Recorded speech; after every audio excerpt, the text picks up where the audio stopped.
Ça s'appelle « Pourquoi parler de vivant n'a pas de sens ?» point d'interrogation. Et donc c'est une conférence qui a été organisée par la commission conditions animales qui, dans le parti, de fait, pousse le sujet de la condition animale le plus possible. Donc on a aujourd'hui une centaine de membres dans notre commission. On porte des motions, on participe au programme. Enfin, voilà, comme toutes les commissions, on essaie de faire vivre nos sujets. On a notamment très régulièrement des livrets comme ça qui permettent de montrer toutes nos propositions de façon détaillée, parce que dans les programmes, souvent, on va droit au but. Donc voilà, nous, on essaie d'avoir des choses encore plus détaillées pour aider les élus une fois qu'ils sont au pouvoir ou dans l'opposition, mais en tout cas pour les aider à être force de proposition. Et je ne me suis pas présentée, la base, toujours. Donc Laura Rouault, co-responsable de cette commission, avec Sylvain Maschino. Voilà, que dire d'autre sur la commission? On a fait voter récemment une motion sur la science. Il y avait ce midi une formation sur ce sujet avec Projet Méduse. Ça vous intéresse d'aller voir leur travail. Et donc là, l'idée, c'était de faire une conférence sur ce sujet-là parce que c'est le terme vivant, c'est un terme qui revient souvent dans nos programmes, dans nos discours en tant qu'écolo, et nous on voulait interroger ça avec nos invités, d'où cette conférence qui est inédite dans le programme des JDE. Et je vais passer la parole à mon collègue. Super, merci beaucoup. J'allais te présenter en tous les cas, si tu avais loupé. Sylvain Maschino, bonjour à toutes et à tous. On est ravis de vous voir nombreuses malgré la chaleur. Donc effectivement, c'est bien ça l'intitulé la table ronde. On va essayer d'explorer ensemble. Donc n'hésitez pas à poser des questions. On aura un temps à la fin, mais à les garder en tête, peut-être les noter. On vous donnera le temps de vous exprimer. Donc explorer ensemble comment est perçu finalement le concept du vivant dans les discours écologistes et surtout comment il peut peut-être occulter le questionnement autour de la condition animale. Et donc pour répondre pour participer à ce débat et alimenter nos réflexions, on a le plaisir d'avoir un panel d'experts que je vais sans plus attendre, à qui je vais donner la parole sans plus attendre. Bonjour à toutes et à tous. Alors moi je me présenterai pas en tant qu'experte, mais voilà, je suis Brigitte Gauthière, je suis une des cofondatrices de l'association L214. L214, c'est une association de défense des animaux qui concentre son action sur les animaux qu'on exploite, qui représentent 99% des animaux exploités, c'est-à-dire ceux qu'on exploite pour l'alimentation humaine. Voilà, et on est surtout connu pour les images d'élevage, de transport, d'abattoirs, un petit peu de pisciculture, un petit peu de pêche qu'on a pu montrer. Et donc on est une association qui râle, qui dénonce, et aussi une association qui propose des solutions. Donc voilà, et qui challenge les partis politiques sur leurs actions, leurs inactions, sur la condition animale, qui est un sujet majeur. Hein. Quand je dis 99% des animaux exploités, en France, on tue 1 milliard d'animaux terrestres par an, et on est infoutu de dire le nombre d'animaux aquatiques. Voilà, c'est juste énorme.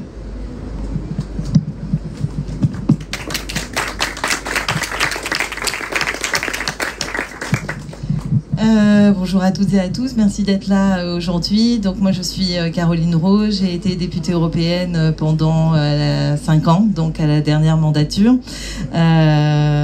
Donc je suis députée européenne sortante puisque j'ai pas été donc réélue. Au Parlement européen, j'ai été membre de la commission d'enquête sur le transport des animaux vivants, et j'ai fait de ces 5 ans un combat pour la condition animale, pas le bien-être animal, la condition animale. Il y a une grosse différence là-dessus. Et oui, sur le terme le vivant, c'est un sujet qu'on va développer. Il y a pas mal de choses à dire sur le terme du vivant et sur les termes qu'on utilise. C'est pour ça que je parle de condition animale et pas de bien-être animal, parce que je cherche toujours où est le bien-être animal, notamment dans les abattoirs. J'ai toujours pas trouvé. Donc je suis très contente d'être parmi vous aujourd'hui. C'est mon atelier des JDE après, je dirais, après mon mandat. Voilà, merci.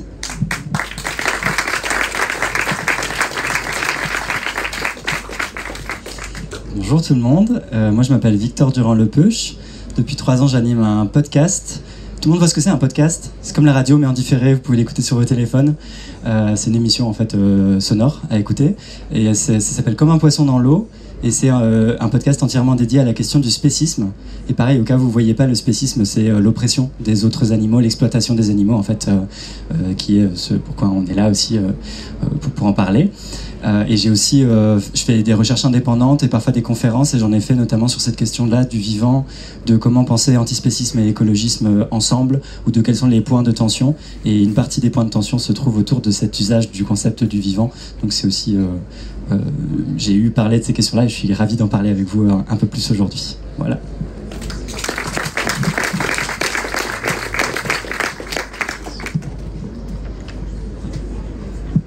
Du coup, avant de plonger dans ces échanges qui s'annoncent passionnants, on vous propose un petit icebreaker, un petit brise-glace, et de prendre le temps individuellement de réfléchir à la question. J'essaie du champ lexical de la fraîcheur, j'espère que ça va marcher.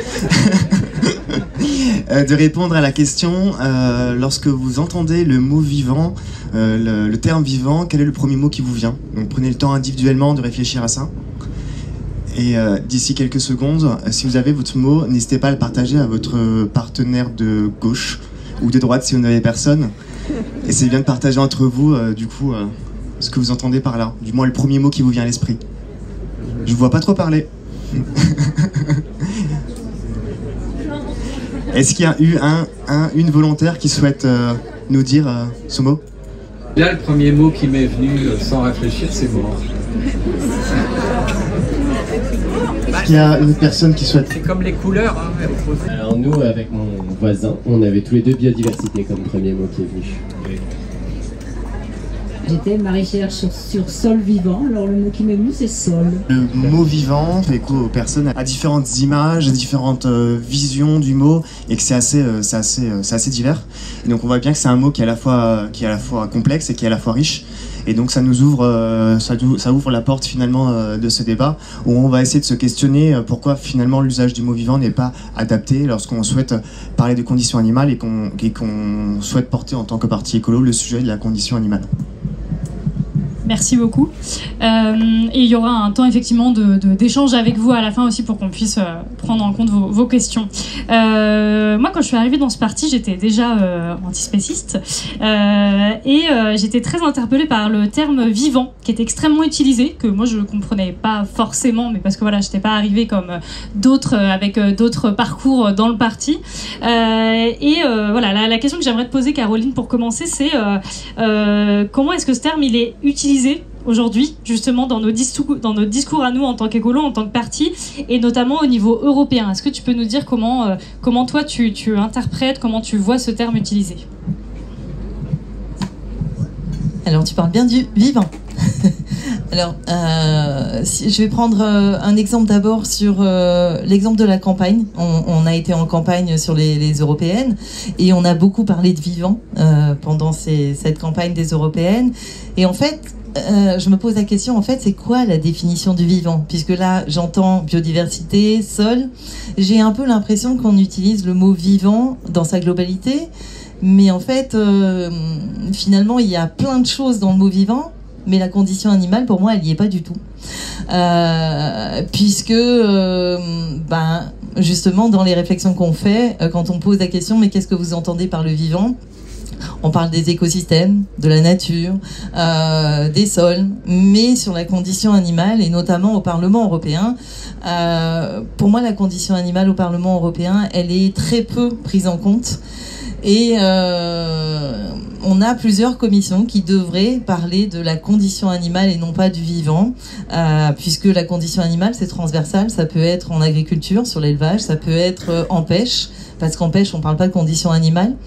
On a eu en 5 ans une audition sur la condition animale, et encore, on n'a même pas utilisé le terme condition animale, on a utilisé bien-être animal.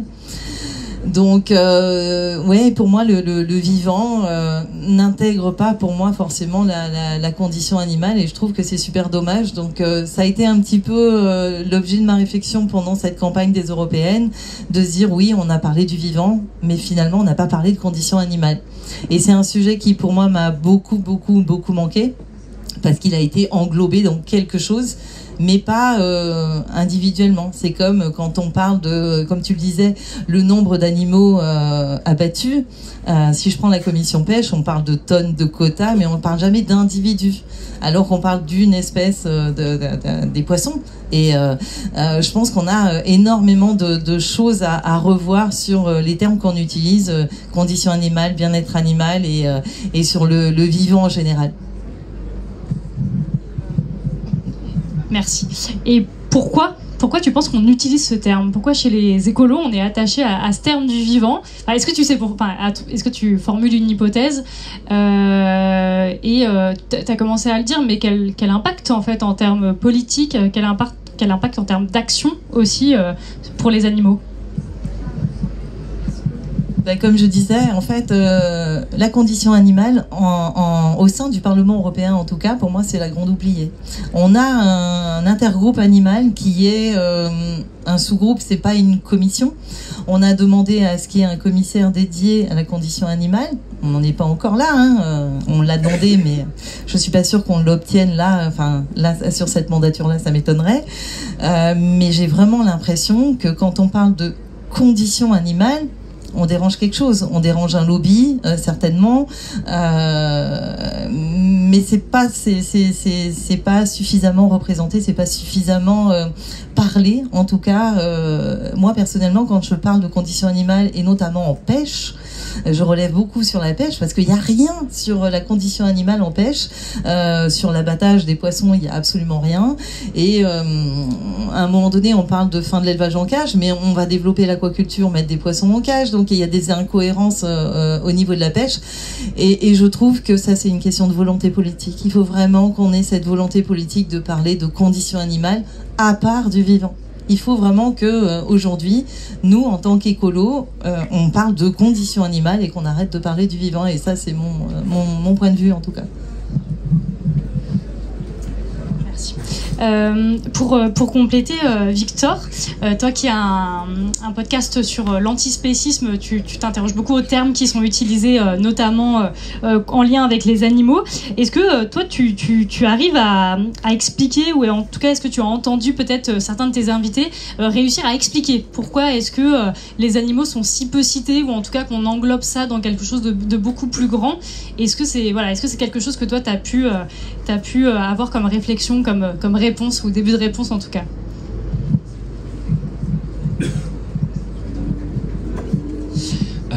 Oui, j'ai quelques pistes, et effectivement il y a eu quelques épisodes de Comme un poisson dans l'eau vraiment consacrés à cette question. On a essayé de la prendre par plein d'aspects différents, et notamment de parler du fait que au sein des mouvements écologistes, et y compris dans son versant politique, mais aussi sur le terrain, dans les associations, dans les collectifs, il y a encore une très forte prégnance du spécisme. On ne parle pas très bien des animaux, ou alors on en parle pour continuer à légitimer finalement leur exploitation, ou en disant que c'est pas vraiment un problème, et que le problème c'est juste le capitalisme, ou c'est juste l'élevage industriel, mais ce serait pas le fait même d'asservir des individus pour les manger, par exemple. Donc il y a quand même cette très forte prégnance de ce discours-là dans le discours majoritaire, disons, écologiste, j'ai l'impression, et c'est quelque chose qui a été pointé par certaines de mes invités. Et je pense que le vivant, c'est un paradigme un peu récent, finalement. Moi, je dirais, il a peut-être 5-10 ans. C'est depuis 5-10 ans qu'on entend beaucoup parler de cette façon-là de cadrer les discours écologistes, pour parler de toutes ces choses-là, de biodiversité. J'ai l'impression que ça a été fait pour ça, en fait. Que ça a été propulsé notamment par des philosophes pour essayer de mettre en lien tout un tas de sujets différents. Et ça, en soi, c'est super intéressant d'essayer de mettre en lien plein de sujets. J'ai rien contre ça. Et le vivant est censé permettre de mettre en lien toutes ces choses-là, et de dire on parle quand même un peu des animaux, parce que de temps en temps les gens qui disent on parle du vivant, ils parlent un tout petit peu des animaux. Faut regarder un peu lesquels. C'est peut-être aussi un signe des fois, il y a qu'une espèce d'idéalisation. On va parler des animaux sauvages, on va pas parler des animaux domestiques, on va pas parler des poissons. Ça, des fois c'est un signe d'alerte de c'est littéralement une façon de noyer le poisson, finalement, de pas vouloir soulever les questions qui dérangent. Et une des questions qui dérange dans l'écologie, c'est cette question-là de l'oppression des animaux, en fait, du spécisme. Et je pense que le vivant, ça a cet avantage-là de pouvoir tourner autour sans jamais avoir à trop en parler. Et du coup, de ne pas avoir à se prononcer finalement sur cette question-là, qui est une question qui divise en fait. Je veux dire, c'est pas anodin, même dès qu'on parle de spécisme dans un événement. Bon, on sait qu'il va y avoir des gens pas d'accord, et je suis sûr qu'il y en a parmi vous qui disent oh bon, c'est un discours militant, c'est peut-être un néologisme, c'est pas un terme très approprié. Bon. Je vous imagine déjà, et on peut en parler, il n'y a pas de souci. Mais je pense que le vivant permet ça, en fait, et que pour remonter d'un niveau, parce que toi, tu en as parlé, et tu as beaucoup plus d'expérience que moi, Caroline, sur le plan politique et comment ça se concrétise. Mais avant ça, j'ai l'impression que ça avait été travaillé par des figures de pensée qui ont propulsé ce discours. Je crois que quelqu'un comme Baptiste Morisot est assez connu. Ici, à lever de main, combien de personnes ont déjà entendu parler de Baptiste Morisot? Ouais, voilà, exactement. D'ailleurs, c'est toi, Laura, qui m'avait dit quand tu étais arrivé à ELV, on t'a dit il faut absolument que tu lises Baptiste Morisot. Je pense que c'est révélateur parce que Baptiste Morisot, c'est une des figures de pensée, c'est un philosophe qui a vraiment propulsé et popularisé ce discours sur la pensée du vivant, en fait. Et quand on va lire ses écrits, la façon dont il en parle, justement, il parle un peu des animaux, mais il en parle de façon très spéciste. Et pour finir par conclure, mais il n'y a aucun problème avec le fait de les manger. Il y a un problème avec le fait de les manger en masse, ou de les surproduire, ou le problème de l'élevage industriel, mais l'élevage en lui-même n'est pas une injustice, et puis l'antispécisme n'a pas de... Et il rejette l'antispécisme, en fait, dans ses écrits. Et je pense que c'est pas anodin qu'il se soit emparé et qu'il ait propulsé ce paradigme, en fait, du vivant qui permet de tout noyer dans un espèce de truc homogène où on en vient à parler de la même façon et en concluant des mêmes traitements entre les animaux et les plantes, mais aussi les écosystèmes. Je crois qu'à un moment dans son ouvrage, il parle même des cailloux, il se rend pas compte que c'est pas vivant, ou que finalement le vivant c'est tellement large qu'on peut parler de tout. On peut parler des écosystèmes, des lacs, des interdépendances, des relations. En fait, ça veut plus rien dire tellement on a tout noyé dans un gros truc qui permet de parler de plein de choses, mais pas d'en parler très bien, en fait. Et surtout de nier la spécificité de la façon dont on exploite les animaux, qui est un truc dont on peut pas parler de la même façon de l'oppression de la nature. Il y a peut-être mais je suis peut-être un peu long, mais il y a aussi ça que le vivant a remplacé la nature dans les discours écologistes. Qu'avant, ça a toujours été un enjeu que les animaux ils sont toujours renvoyés à la nature. C'est pas sous-entendu, ça peut pas être des personnes, on va pas les voir comme des individus, comme des personnes au même titre que nous qui avons des expériences subjectives et qui n'ont pas envie de mourir typiquement, et on va plutôt les renvoyer au décor, en fait. On va dire le problème, l'écologie c'est penser les rapports des humains avec leur environnement, et en fait les animaux là-dedans ils sont où? Ils sont plus souvent dans l'environnement et la nature que dans les personnes qui ont un environnement, qui habitent un monde comme nous et qui sont des individus. Alors des fois il y a une espèce il y a de plus en plus c'est une catégorie intermédiaire où ils finissent par dire bon d'accord, faut pas en parler exactement de la même façon que les pots de fleurs, mais quand même in fine dans ce qu'ils concluent ils disent ah oui mais faut pas en venir à oublier les plantes. Et c'est toujours pour rabaisser les animaux finalement au niveau des plantes, c'est-à-dire à une forme de non-considération morale totale des autres animaux, ou de considération morale beaucoup moins importante que ce qu'ils sont réellement, c'est-à-dire des individus qui n'ont pas envie de souffrir, qui n'ont pas envie de mourir, qui devraient avoir des droits. Ça c'est permis aussi par la nature avant, et le vivant a prétendu remplacer cette façon-là de cadrer les discours écologistes en parlant de nature. Et en fait, a pas du tout dépassé, ça a juste reproduit avec un terme différent les mêmes problèmes et les mêmes limites, selon moi, qu'avait déjà la nature. Désolé, j'étais un peu long. Merci. On est complètement dans les temps. Hein. Si c'est rush, je vous fais signe discrètement. Merci beaucoup, Victor. Passons maintenant à l'impact plutôt concret de cette absence du terme condition animale. On se rend compte qu'effectivement, c'est un impact concret pour les animaux. Et je vais m'adresser à toi, Brigitte. Vous avez mené des combats et des enquêtes au sein d'L 214 qui ont permis de sensibiliser le grand public et de mener cette bataille culturelle. Est-ce que tu pourrais nous en dire davantage ? Peut-être revenir en arrière aussi. Je pense qu'avec L214, on a permis que la question animale arrive dans le débat public il y a une quinzaine d'années maintenant, 10-15 ans.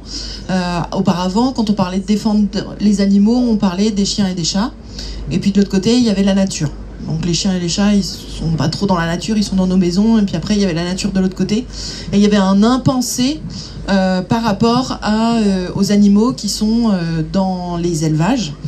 Et voilà. Et effectivement, le vocabulaire qu'on a, il va visibiliser ou invisibiliser les autres animaux. Donc on parlait des animaux de compagnie, on parlait aussi des animaux en voie d'extinction, et donc là ça fait plutôt appel à la biodiversité ou des choses comme ça, mais les animaux pour eux-mêmes étaient pas forcément considérés. Donc très concrètement, qu'est-ce que ça donne, cette invisibilisation? Si vous invisibilisez un problème, il peut pas émerger, quoi. Enfin, il peut pas émerger. Et il peut pas émerger, alors d'autant plus dans un parti politique. Si vous parlez du vivant de façon un petit peu globale, c'est quoi votre programme sur la question des animaux?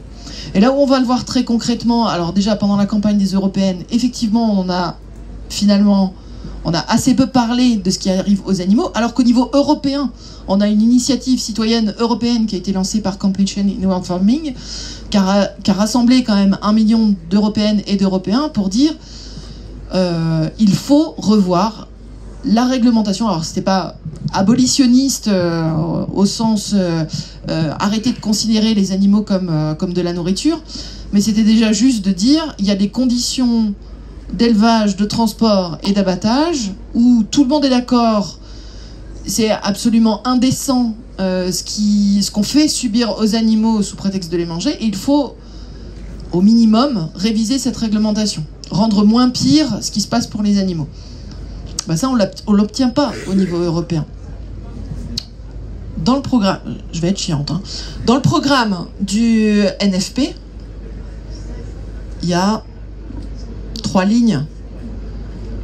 Il y a 3 lignes. Il y a quoi comme objectif? Mettre fin aux fermes-usines, je crois. Ouais, et aux cages.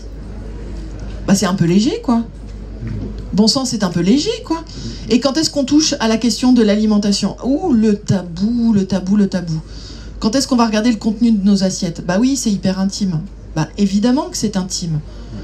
Mais quand on va parler aussi de la condition des femmes, évidemment c'est intime.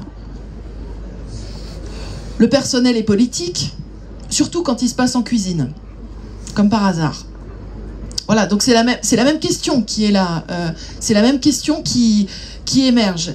Et donc on parle, on parle pas de quelque chose de petit, je veux rappeler les chiffres, c'est 3 millions d'animaux par jour en moyenne qui sont tués dans les abattoirs en France. 3 millions. Mais voilà, je m'étais fait un petit calcul au niveau mondial, en moins de 2 jours, il n'y aurait plus d'humains. C'est peut-être une solution. Les poissons, comme ça a été dit, c'est en tonnes. En fait, le fait d'invisibiliser les autres animaux, ça légitime des pratiques qui nuisent aux animaux. On les met sous le couvercle, voilà, on fait taire l'alerte, en fait. Non, un poulet, c'est pas pareil qu'un arbre. Voilà, parce que si on les met au même niveau, alors il n'y a pas de problème pour faire des nuggets, quoi. Voilà, tous nos trucs sont en bois, pas de problème. Donc, en soi, la question des autres animaux devrait être centrale.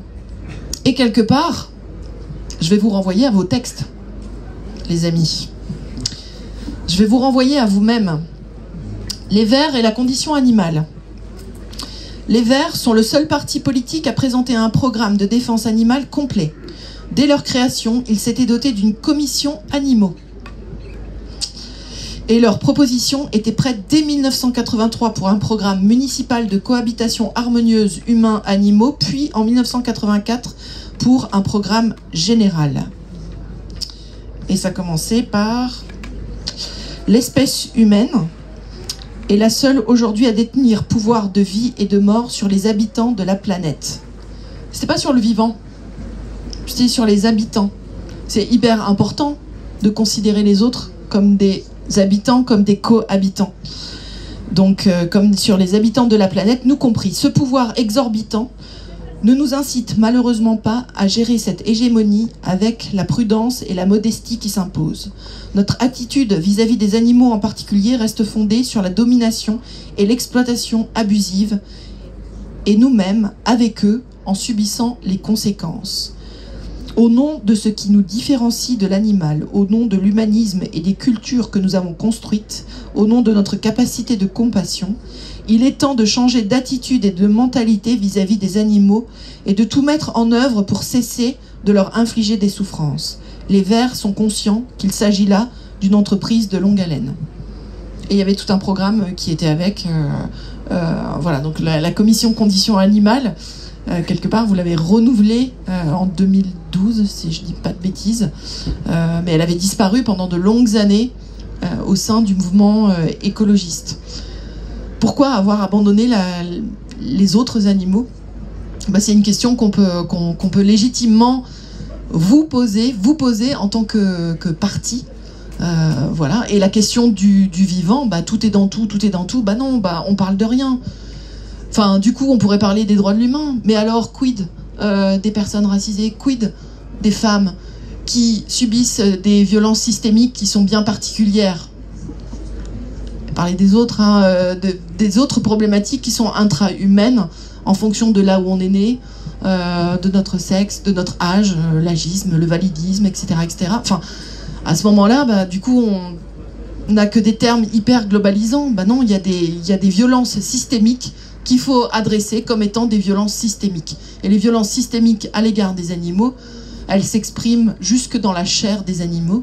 Enfin voilà, on les fait naître, on les fait grandir, on les sélectionne génétiquement, on les mutile pour les forcer à vivre dans des conditions innommables. Et on les tue, quoi, pour en faire... voilà. L'année dernière, il me semble qu'au JDE, au minimum, ce qui était proposé comme nourriture, il y avait au moins pas de corps d'animaux. On a reculé encore cette année. Qu'est-ce que vous faites, là ? Qu'est-ce que vous faites ? Enfin, vraiment, c'est hyper décevant. Voilà. Alors que, nous, en tout cas, quand on a commencé... Moi, quand j'ai commencé à m'intéresser à la question politique et par rapport à la question animale, c'est la question animale qui m'a amené à la politique. J'avais, grosso modo, aucun espoir qu'une personnalité politique s'intéresse à la question animale. Et puis, la bien nommée, Laurence Abeille, est venue nous chercher en disant moi, j'aimerais bien faire des choses sur la question animale. Qu'est-ce qu'on pourrait faire ensemble ? Nous, on était tout jeunes à l'époque. Voilà. Et donc, c'est Laurence, c'est toi qui nous as tiré un petit peu en disant mais si, il y a des personnalités politiques qui s'intéressent au sujet, qui étaient députées à l'époque et qui avaient envie de proposer des choses à l'Assemblée. Je vais rendre hommage quand même à Yves Cochet aussi, qui le premier est venu nous chercher aussi sur les menus végétariens dans les cantines et qui s'est bien fait siffler au sein de l'Assemblée nationale, mais on l'a vu encore après. C'est encore des sujets. Et si, au niveau des écolos, vous ne défendez pas le fait de faire reculer les dommages causés aux animaux, qui le fera ? Qui le fera si vous n'êtes pas fer de lance là-dessus ? C'est à vous de le faire.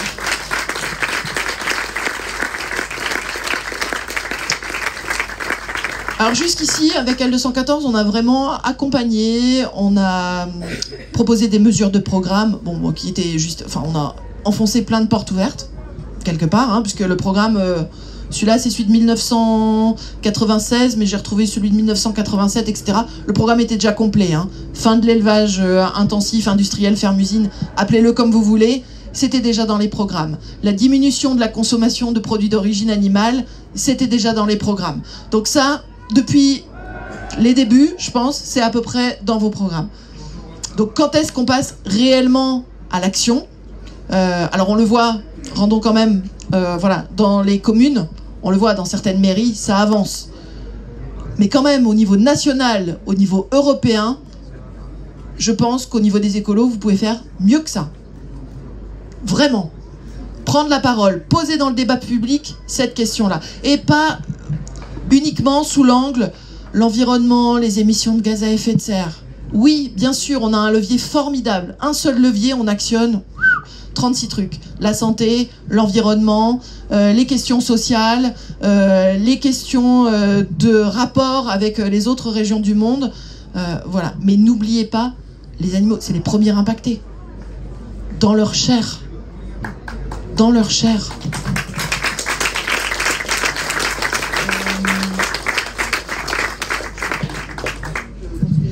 Oui, on aurait pu te laisser la parole très très longtemps.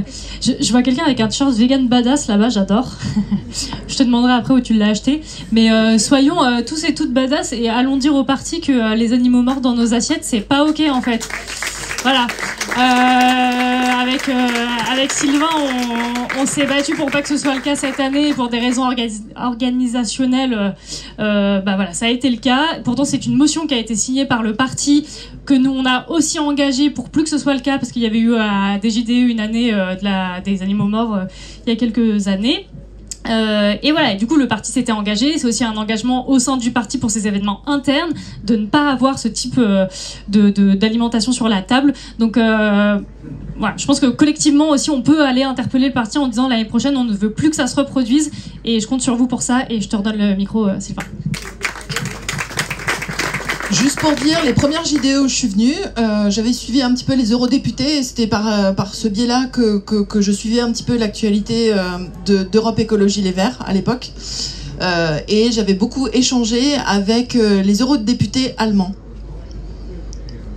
Et ben, c'était la honte pour les Français.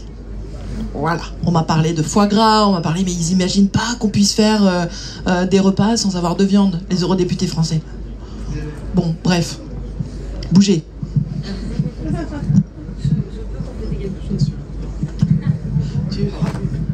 Et puisque Laura, tu as parlé d'une motion, oui, en effet, on a voté cette motion au sein du parti.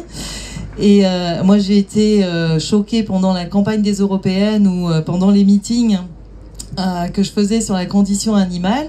Et ben, au menu du jour, on se retrouvait avec des cadavres dans le buffet, quoi. Donc, je pense que quand on signe et qu'on vote une motion au sein du parti, il faut vraiment qu'on se batte tous pour pouvoir appliquer la motion qui a été votée au sein même du parti.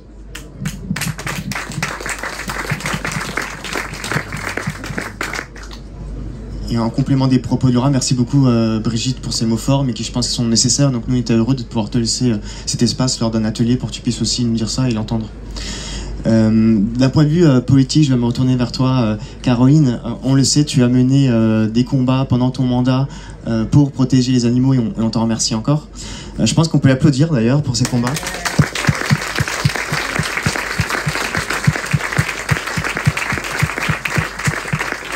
Justement, est-ce que tu peux nous donner un aperçu de la réglementation européenne, législation européenne actuelle, peut-être nous dire ce que tu en penses, le travail que tu as pu mener et surtout qu'est-ce qui reste à faire. Je pense que c'est le gros sujet. J'ai peut-être la réponse là-dessus, mais tu vas nous en dire plus.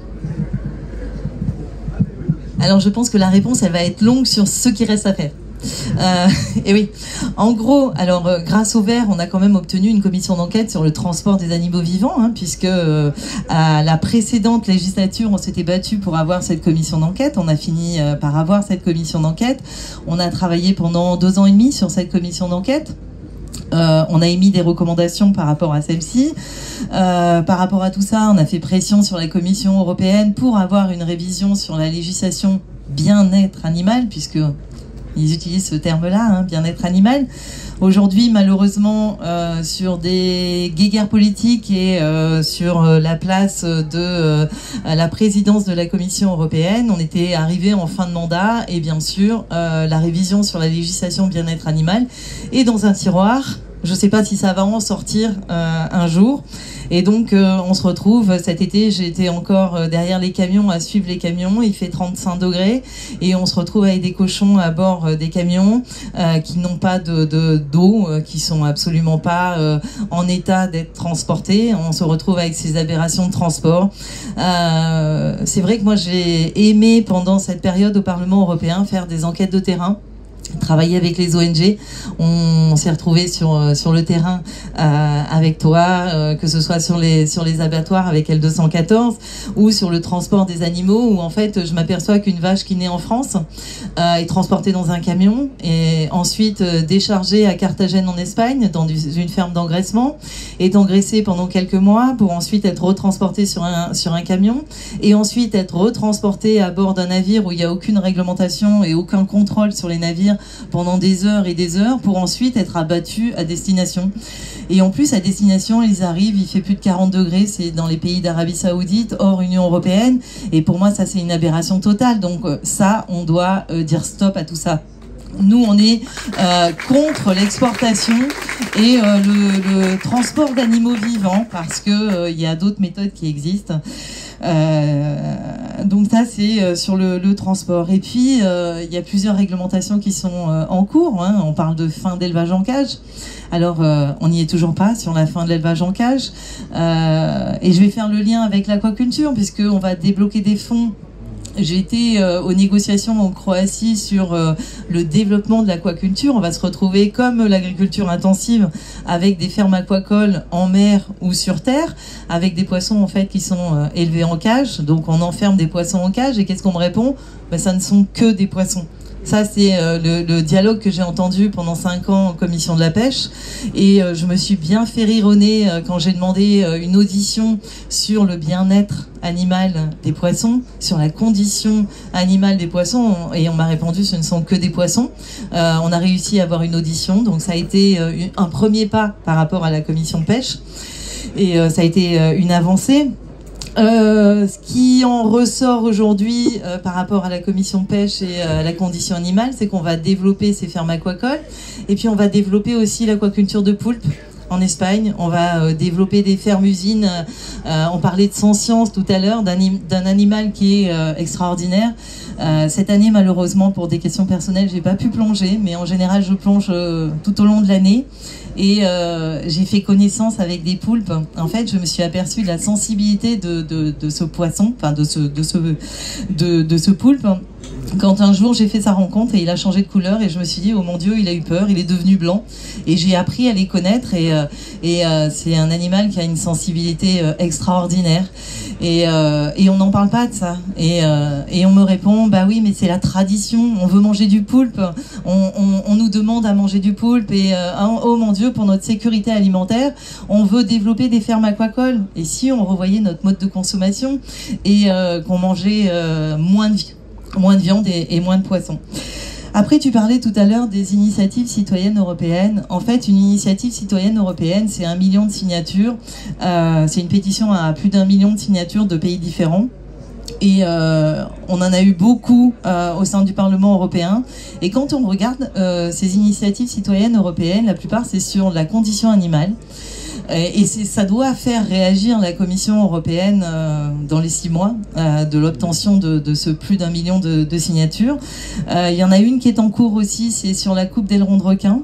Puisque aujourd'hui on a la Chine en l'occurrence et d'autres pays asiatiques qui consomment des ailerons de requin et en fait qui ne pêchent pas les requins, ils les attrapent, ils coupent l'aileron et ils rejettent le requin en mer qui tout simplement se noie et agonise en mer pour un aileron de requin. Donc ça aussi la Commission européenne doit réagir. Le commissaire européen qui aujourd'hui fait partie de notre groupe avait dit qu'il allait réagir, donc il fait partie du groupe des Verts au Parlement européen. Il est député aujourd'hui, donc je pense que, et j'espère qu'il va se saisir de ça.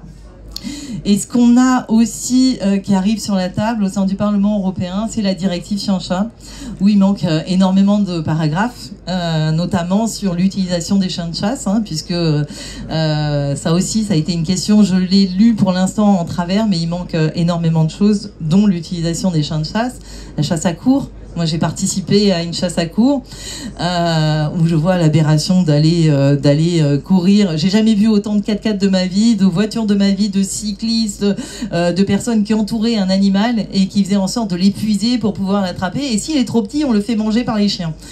Donc, il y a énormément de combats encore à mener au sein du Parlement européen. Et c'est vrai qu'on n'a que cet intergroupe animal et c'est vraiment dommage, il aurait vraiment fallu qu'il y ait une commission sur la condition animale et avoir un commissaire européen dédié à la condition animale. Et après au niveau national, il y a énormément de choses aussi. Je sors d'une manifestation anti-corrida à Béziers. Je pense qu'on peut déposer une PPL à nouveau sur la fin de la corrida et arrêter ces traditions sous sous le couvert de la tradition, on nous raconte plein de choses, mais en plus, c'est même pas une tradition française. Alors nous, la France, on défend la corrida et c'est juste magnifique. Donc voilà, on a ces combats-là au Parlement européen et vraiment les poissons, c'est le grand oublié du bien-être et de la condition animale et je ne cesserai d'en parler parce que, je suis plus au Parlement européen, mais mes combats, ils vont continuer différemment parce que je veux pas lâcher ce que j'ai commencé. Donc voilà, merci.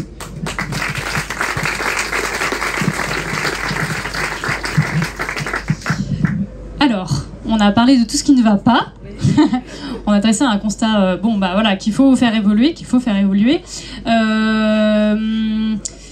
Toi, Victor, qui a beaucoup d'invités qui arrivent avec des initiatives qui donnent envie d'agir, etc. Comment est-ce que, enfin pas etc., mais qui donnent envie d'agir, qui donnent envie de se mobiliser, quelle est selon toi ou quelles pourraient être les possibilités pour nous de faire évoluer ça, de faire évoluer le discours écolo en général sur les animaux et qu'il soit plus présent et qu'il soit plus impactant?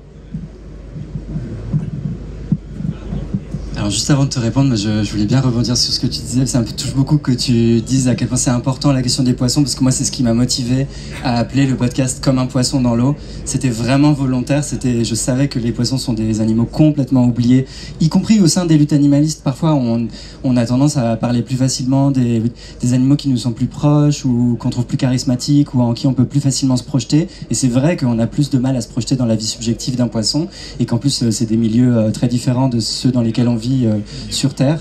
Donc ça me touche beaucoup que tu parles des poissons comme ça et je me retrouve beaucoup dans ce que tu dis. Maintenant sur quelle solution pour faire évoluer le discours écologiste, j'ai l'impression que en fait j'aimerais bien remonter d'un niveau dans qu'est-ce qui va pas, pourquoi ça bloque en fait, pourquoi on n'arrive pas à bien intégrer la question animale. Je pense que c'est une mauvaise façon de réfléchir en fait, de se dire on a un projet écologiste et puis après coup on va essayer d'y intégrer les animaux ou la question animale. Et je pense que c'est cette façon-là de réfléchir notamment qui fait qu'on pose mal les problèmes. En fait, parce que ça, et je pense que c'est ça qui fait que des fois la façon de réunir un peu ces choses qui ont une forme d'autonomie, c'est ce sur quoi vous avez insisté aussi toutes les deux, le fait que la question animale c'est une question autonome, pleinement légitime, y compris quand on la pense pas tout de suite dans les implications environnementales, climatiques que ça a. En fait, ça a déjà une forme de légitimité en tant qu'il y a des individus, que c'est une question systémique et qu'il y a des individus qui en souffrent. En fait, donc déjà faut accepter cette indépendance-là. Et souvent, du coup, une façon de réconcilier tout ça, je pense que le vivant, ça fait aussi ça. Ça fait une espèce de truc patchwork où il y a des questions qu'on n'a pas bien pensé, on n'a pas bien forcément pensé leur articulation, on n'est pas remonté à la racine du problème ou aux causes profondes, et on se dit, bon bah voilà, on prend un terme très englobant qui va prétendre parler de tout à la fois des problèmes environnementaux classiques habituels, des pollutions, des crises climatiques, etc., et de la question animale, mais d'une façon qui fait que les additionner, et qui fait que, une fois de plus, la question animale passe à la trappe, comme vous l'avez très bien dit. Et moi, j'aimerais bien proposer une autre façon de réfléchir à un projet écologiste, d'écologie politique, en fait. Pour moi, la question animale, elle appelle complètement, et l'antispécisme, du coup, une grille de lecture qui voit ce rapport de pouvoir-là, qui voit que les humains ont acquis, se sont octroyés une domination totale sur un énorme ensemble d'autres animaux. Ça invite à repenser profondément les fondations mêmes de l'écologisme, en fait. Et j'en parle en termes de fondation parce que, avant même de réfléchir à qu'est-ce qu'on fait comme projet écolo, on est censé d'abord se poser la question, ce sera un projet pour qui ? En fait. Et très souvent, on se pose même pas cette question-là, où on présuppose que c'est un projet pour les humains. Et après coup, on se dit, ah bon, il y a quand même les animaux, on a un peu oublié, on va dire le vivant, et puis comme ça les inclut. Et ça, c'est pas la bonne façon de réfléchir, je pense. Et en fait, le problème, c'est que l'écologisme, historiquement, a pas un bon track record de avoir inclus tout le monde dès le départ. Très souvent, l'écologie, elle a déjà été pensée pour que certaines catégories d'humains, et puis en fait, on oubliait un peu les autres, on oubliait qu'il y avait du racisme environnemental, que les femmes sont majoritairement, sont plus touchées et impactées par les crises environnementales. Tout ça, c'est des choses qui émergent dans les réflexions des pensées écologistes, tout le monde n'est pas touché pareil, en fait, par les crises environnementales, et puis les causes, elles sont pas également réparties non plus, c'est pas du tout homogène. Donc, à la fois, si on regarde vraiment les causes et qu'on regarde les effets, c'est pas un tout homogène, en fait. Faut le lire aussi avec les rapports d'oppression, de domination, de pouvoir qui traversent nos sociétés. Et du coup, on commence un tout petit peu, ça émerge ça dans la définition d'un projet écologiste plus inclusif et mieux pensé, qu'il faut repenser la question du racisme, qu'il faut voir que les prismes genrés, etc., qu'il ne faut pas être validiste dans le process, voilà. Et en fait, on ne pense pas du tout ça en incluant aussi la question des animaux.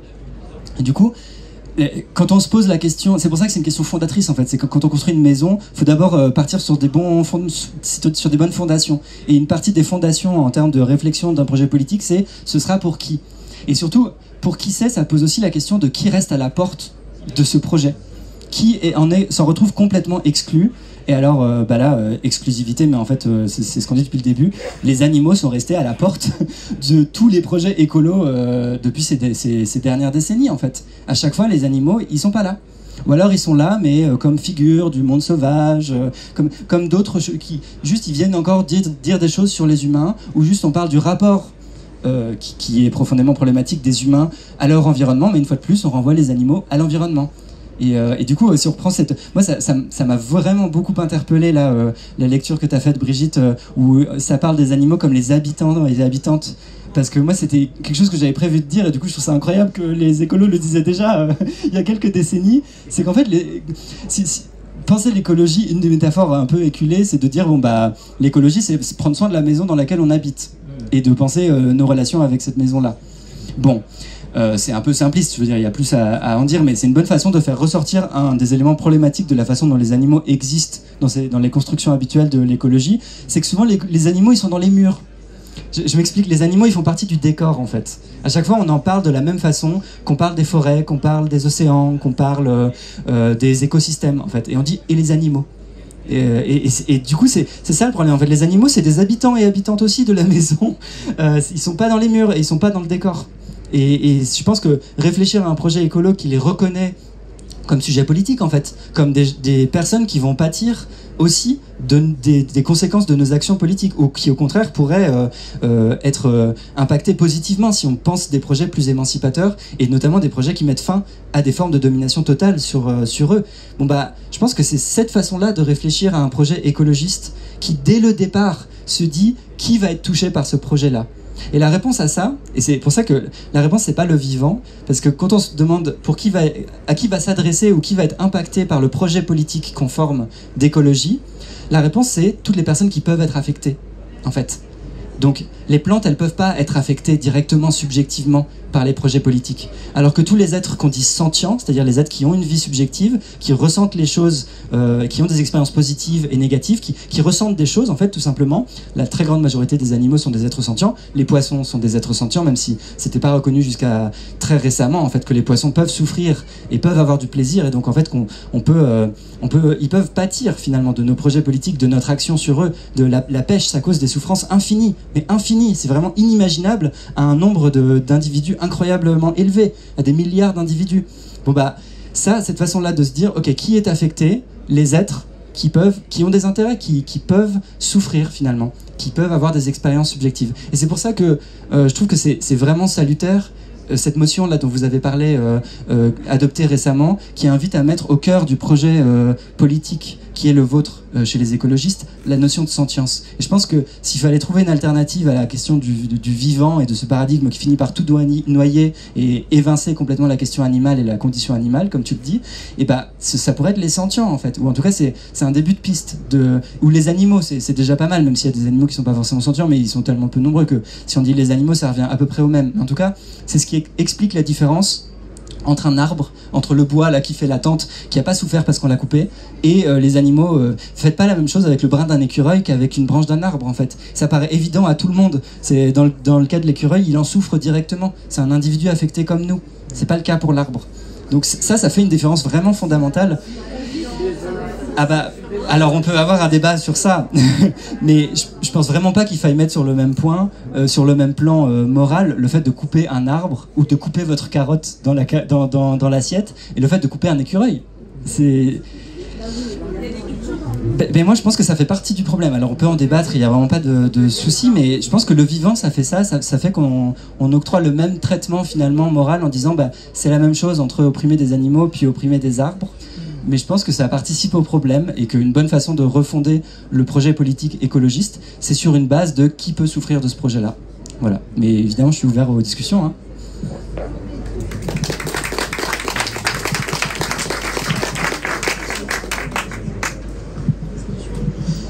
la question des solutions et tout ça. Oui, pour compléter ce que tu viens de dire, ce que vous venez de dire brillamment, il y a la question de la conscience. Enfin voilà, parfois quand des personnes militantes parlent, on dit mais d'où vous parlez et tout ça. Encore tout récemment, déclaration de New York, là, qui parle de la conscience. Même plus sur la capacité à souffrir ou pas, mais sur la conscience carrément des autres animaux, les vertébrés, les poissons, les céphalopodes, les insectes. Waouh, c'est vertigineux en réalité, c'est vertigineux. Donc essayez de nuire le moins possible aux êtres qui peuvent en être affectés, c'est très important. Et donc du coup, comment y arriver ? Déjà, parler de notre point de vue, peut-être avec humilité. Si on savait comment faire, peut-être ce serait déjà fait. Ce serait hyper simple. Comment faire pour y arriver ? Peut-être au minimum de demander de la part de partis politiques une attitude non spéciste. C'est-à-dire, c'est un minimum de considérer comme quand vous êtes un mouvement, par exemple chez L214, on essaye, en tout cas le plus possible, et on est ouvert aux critiques, sur le fait d'avoir des campagnes qui soient non sexistes, qui soient non racistes. Voilà, on n'est pas une association, on est une association qui centre ses actions sur les animaux non humains, mais on essaye de ne pas nuire aux autres causes, en tout cas. Et pour rebondir aussi sur ce que tu disais, Victor, la question du récit, la question de la bataille socio-culturelle, de la bataille culturelle. Aujourd'hui, les animaux sont considérés comme de la bouffe. Quand est-ce qu'on change cette vision ? Quand est-ce qu'on se remet en question ? Non, les animaux, c'est pas de la bouffe. Les animaux, c'est des cohabitants de notre planète. Comment on peut se nourrir sans faire souffrir ? On a déjà toutes les réponses à ça. Enfin, on sait très bien le faire. Enfin, en France, il n'y a aucun problème pour se nourrir sans faire subir aux animaux ce qu'on leur fait subir aujourd'hui. Développer une vision, développer un point d'arrivée même intermédiaire. Aujourd'hui, par exemple, avec L214, ce qu'on propulse, c'est de diminuer de moitié. Nous, on aimerait bien 100%, en vrai. Bon, voilà. Trouver comment on avance ensemble. Diminuer de moitié le nombre d'animaux tués pour la consommation alimentaire française d'ici 2030. On se dépêche. Parce que c'est des milliards d'animaux qui sont impliqués. Et puis ça tombe bien. Alors, en plus, chance, les leviers sont convergents. Voilà, en améliorant, en diminuant le nombre d'animaux tués, on va aussi activer les questions sur les questions d'environnement, sur les questions de santé publique, sur les questions de partage des ressources.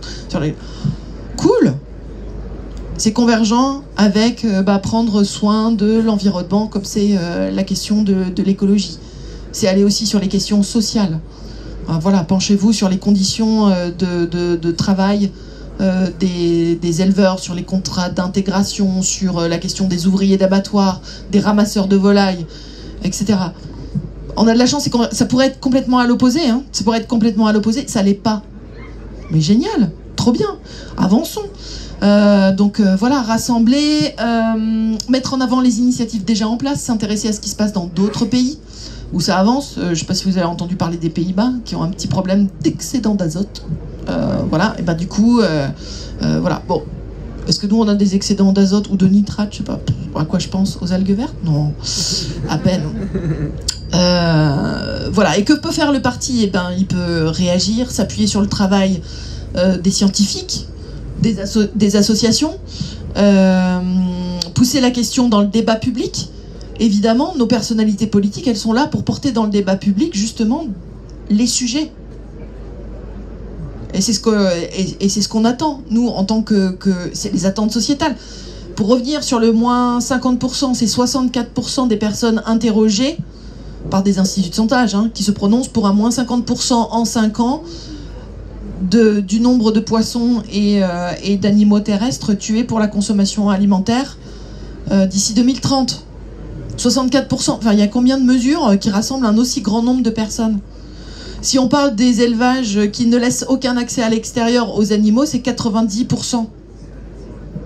Bah, on est quand même sur des scores de dictature, presque. Hein. Enfin, je veux dire, voilà. Travailler sur la législation, bien sûr, sur l'existant. Sur l'Union européenne, il y a des subventions qui vont à la promotion des produits. Alors, théoriquement, durables, etc. Et puis ça va, par exemple, sur la campagne Let's Talk About Pork. Les cochons, en France, 95% sont en élevage intensif sans aucun accès à l'extérieur.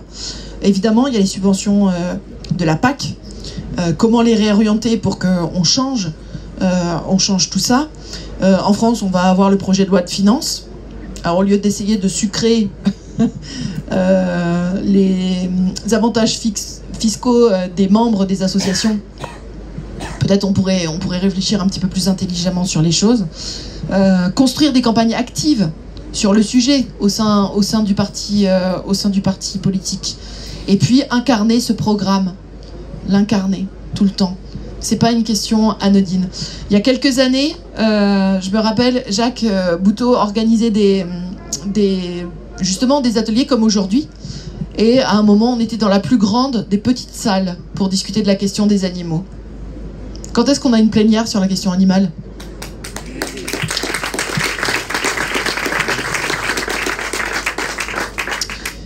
Voilà, donc il y a vraiment beaucoup de choses à faire sur la bataille culturelle, sur la question économique, sur la question de notre environnement alimentaire, physique. Aujourd'hui, rendre visible tout ce qui fait qu'on invisibilise la question animale. Et peut-être c'est aussi pour ça qu'on est un petit peu en colère, en vrai. On est un petit peu en colère, parce que quand on parle de vivant, on ne parle pas de la question animale. Or, aujourd'hui, on a un environnement alimentaire qui invisibilise aussi les animaux. Aujourd'hui, la façon standard de consommer, c'est consommer des animaux qui sont en provenance d'élevage intensif. Les rayons de nos supermarchés en sont remplis. Même ici, l'offre ici en alimentation, qui est-ce qui a fait la traçabilité?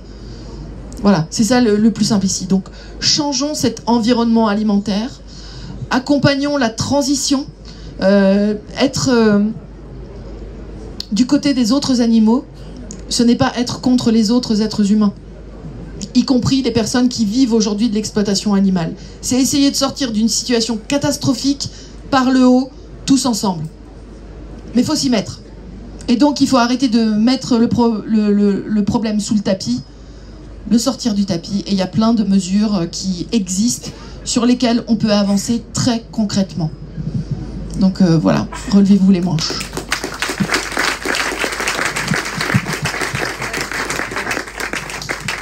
Brigitte a tout dit. Voilà, vous savez quoi faire maintenant. On pourrait conclure. Combien de personnes ici ont des questions? Levez vos petites mains. Wow, plein, j'adore. Et bah, on fait des questions-réponses et puis on fera une conclusion. Allez, super. Je vais faire la femme micro. Donc nous, on a eu la chance d'avoir Caroline pour la campagne européenne à Chaville. Et tu as amené la condition animale de façon fabuleuse par l'alimentation. Et je pense que c'est une voie. Elle a parlé de qualité alimentaire et ça crée le récit. Et je peux vous assurer qu'à Chaville, ça a eu un impact énorme. Donc c'est une voie, ne l'oubliez pas. C'était vraiment basé sur ça veut dire quoi manger bien. Et c'était très porteur. Où est cette ville ? Chaville, c'est entre Paris et Versailles. Entre Paris et Versailles. Tous ceux qui ont regardé le marathon des Jeux Olympiques ont vu la côte de Chaville. D'accord. Ça fait souffrir les marathoniens. Merci. D'autres questions? Oui. Bonjour, merci beaucoup pour votre discours. Je suis neurobiologiste de formation. Il y a un truc que vous n'avez pas précisé et qui est dommage, c'est qu'en fait, il n'y a pas de définition en biologie de vivant. Moi, je suis incapable de... Enfin, je peux vous dire, un être humain est vivant, un cadavre est mort, mais il y a énormément de cas où je ne peux pas vous dire, en fait, si c'est les virus, par exemple, je ne sais pas si c'est vivant ou pas. Voilà, donc j'ai précisé ça. Et ensuite, j'avais une question pour vous, qui êtes plutôt à la commission bien-être animal. C'est qu'on a déjà du mal au NFP à faire comprendre que la hausse des impôts sera pour les ultra-riches. Alors, comment faire pour faire comprendre aux gens que, oui, amener la condition animale, ça ne veut pas dire les faire manger des fougères matin, midi et soir, quoi. Non, mais je simplifie, mais... Enfin, ouais, des graines, ça dépend qui on a en face, mais c'est un peu l'idée, quoi. Voilà, je voulais savoir quelle était la place de la pédagogie dans ce que vous voulez mettre en place, ça peut être super dur. Voilà, merci beaucoup. J'adore les fougères. Du coup, je comprends pas. Et les graines. Pour répondre, qu'est-ce qu'on fait ? On explique, on est factuel, on explique ce que ça fait aux animaux. Je pense que l'exemple de l'écureuil et de la branche, je la trouve... c'est choc, mais je trouve que ça interpelle. Je pense qu'il faut pousser en interne pour avoir des propositions. C'est ce qu'on fait aussi aujourd'hui. Cet atelier ici a été possible grâce à la commission conditions animales. Donc c'est nous qui avons porté auprès des cadres du parti la nécessité de parler de ces sujets aujourd'hui avec ces intervenants. Donc il y a aujourd'hui, c'est pareil ce midi, mais tu l'as évoqué, on a une formation sur la science. Donc ça faisait suite à une motion, donc une orientation du parti où on a intégré la science dans nos statuts, dans nos valeurs, pardon. Donc c'est tout ce travail-là qu'on fait justement pour à la fois faire avancer la doctrine du parti en ce sens, et aussi à côté faire de la pédagogie avec nos élus, avec les militants. Donc ça va aussi passer par des choses très classiques comme de la communication en interne et en externe. Donc là on a essayé de filmer par exemple, vous pouvez revoir Brigitte et nos autres intervenantes en ligne si on y arrive. Et je pense qu'il faut qu'on soit beaucoup en interne. Enfin, moi, c'est une impression depuis que je suis dans le parti, en tout cas, d'être plusieurs à interpeller. Je trouve que ça aide, et de pouvoir s'appuyer sur des élus qui sont nos alliés aussi. Et j'espère qu'on en aura au niveau européen, au niveau du Parlement.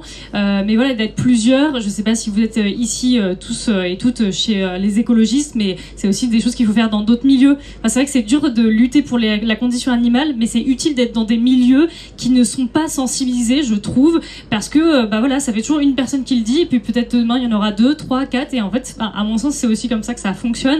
Alors que si on est tout seul à râler dans son coin, ça fonctionne un peu moins. À mon sens, en tout cas, c'est l'une des solutions. Vous vouliez compléter par rapport à ça ? Ouais. Non, j'aime bien ce que tu dis, et du coup, je sais pas si vous connaissez l'expérience de H. L'expérience de H, c'est une expérience qui a été faite sur des êtres humains, où vous avez une dizaine de personnes, dont 9 sont des complices de l'expérience. Et vous avez 3 segments de longueur très différentes les unes des autres. Et on leur demande de dire de quelle longueur de segment c'est le même de l'autre côté. La réponse est évidente. Mais les 9 premiers qui répondent, à voix haute, donnent une mauvaise réponse. Et la 10e personne donne la réponse des autres. S'il y a une personne avant qui s'est autorisée, qui donne la bonne réponse, mais que tous les autres donnent une réponse qui est fausse, la dernière personne, qui est la personne testée, sujet de l'expérience, va donner la réponse qui était évidente au départ. C'est dire quand vous êtes, parfois vous vous sentez isolé quelque part, sachez qu'en fait vous permettez aussi à d'autres de pouvoir s'exprimer, de pouvoir se libérer. Et on sait la pression sociale que c'est aujourd'hui de défendre les animaux. Où on vous dit ah bah oui mais d'abord on traite les problèmes entre les humains puis après on verra les autres animaux. Bah non, je veux dire alors entre les femmes et les enfants, on commence par qui? Est-ce qu'il faut choisir? Mais non, on est bien capable de mener l'ensemble des luttes de front. Et il faut le faire. Elles sont liées de toute façon.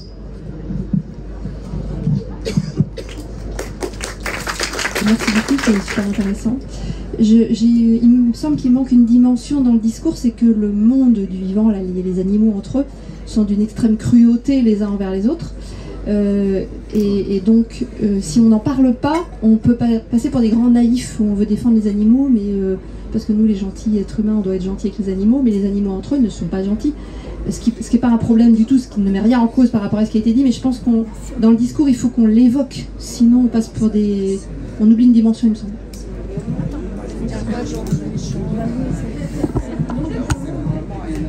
Je voudrais juste répondre à ce que tu dis. C'est pas de la méchanceté, ils se tuent pour bouffer, c'est tout. Mais c'est pas de la méchanceté. Madame Gauthier, j'admire profondément votre travail et je vous ai rencontré dans une mairie écologiste il y a à peu près 14-15 ans, la mairie du 2e arrondissement. Voilà. Donc les écolos, quand même, on leur tape pas trop dessus. Moi, je suis une vieille écolo. On leur tape pas trop dessus parce que si on est là, c'est quand même grâce à eux. Et dans les autres partis politiques, je ne pense pas que vous ayez une telle audience. Je ne pense pas qu'il y ait autant d'élus qui soient impliqués, qui soient investis dans ce combat-là. Et évidemment, il y a encore plein de choses à faire. On a encore plein de boulot à faire. On n'est qu'au début. Mais je vous en supplie, reconnaissez que les écolos, on est quand même bons dans le domaine, même si on est vraiment loin d'être parfait. Alors j'en profite parce qu'on est au JDE, parce que justement on peut s'adresser directement. Dans nos communications publiques sur politique et animaux, tout ça, on voit bien qu'on met en avant le travail d'un certain nombre d'élus, de personnes, et depuis des années, qui effectivement font avancer la question animale. On a commencé avec Laurence, avec Yves Cochet, avec Jacques Bouteau et Annie Lameur à la mairie du 2e.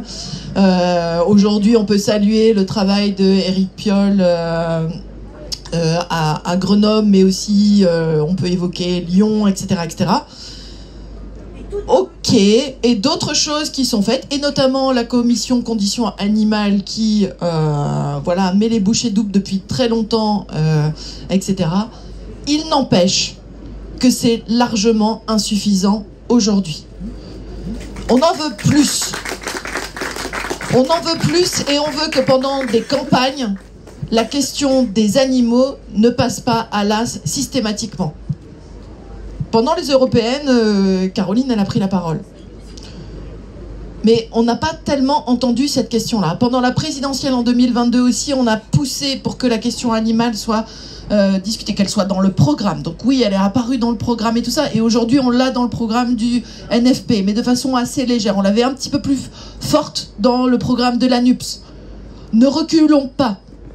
Ne reculons pas. Et là, nous, ce qu'on voit, c'est une espèce de recul par rapport justement à des années précédentes où la question animale était saisie plus fermement au niveau des programmes, au niveau des instances, etc. Ne reculez pas. Ne reculez pas. Voilà, c'est juste ce qu'on dit. Vous pouvez faire mieux. Et en plus, je pense vraiment, la question animale, les gens sont toujours surpris de voir à quel point, en fait, il y a des attentes sociétales qui sont fortes, qui n'attendent qu'à s'exprimer autour de cette question-là. Il y a un vrai levier, et désolé, mais les écolos, souvent, dans les campagnes politiques, sont décevants par rapport à la question animale. Ils sont décevants. Si vous voulez avoir des personnes qui soutiennent le mouvement écolo, n'oubliez pas les autres animaux.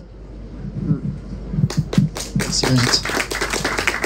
Sur la cruauté, je pense qu'on peut complètement en parler et dire que les autres animaux, ils peuvent être cruels entre eux. Ça ne nous donne pas plus le droit de vie ou de mort sur eux, en fait. Enfin, il y a beaucoup d'humains qui sont incroyablement cruels. Ça ne veut pas dire qu'on va s'octroyer un droit de mort permanent sur toute une catégorie d'individus humains, en fait. C'est un double standard permanent, spéciste. Moi, je pense ça peut aussi vouloir dire, voir les animaux en tant que personnes, ça peut aussi vouloir dire qu'il y en a qui sont chouettes et il y en a qui sont moins chouettes. J'avais une de mes invitées au refuge Groin-Groin, qui est un super refuge, qui me parlait de Charlotte, une de ses amies truie, qu'elle aimait beaucoup. Et puis elle disait, tel autre individu, je peux pas la supporter, elle est vraiment pas chouette. Et c'est aussi ça, en fait, de pouvoir voir les individus tels qu'ils sont, et s'ils ont mauvais caractère, ils ont mauvais caractère. Enfin, c'est aussi ça, voir l'individualité des animaux. Mais ça veut pas pour autant dire qu'on peut les tuer.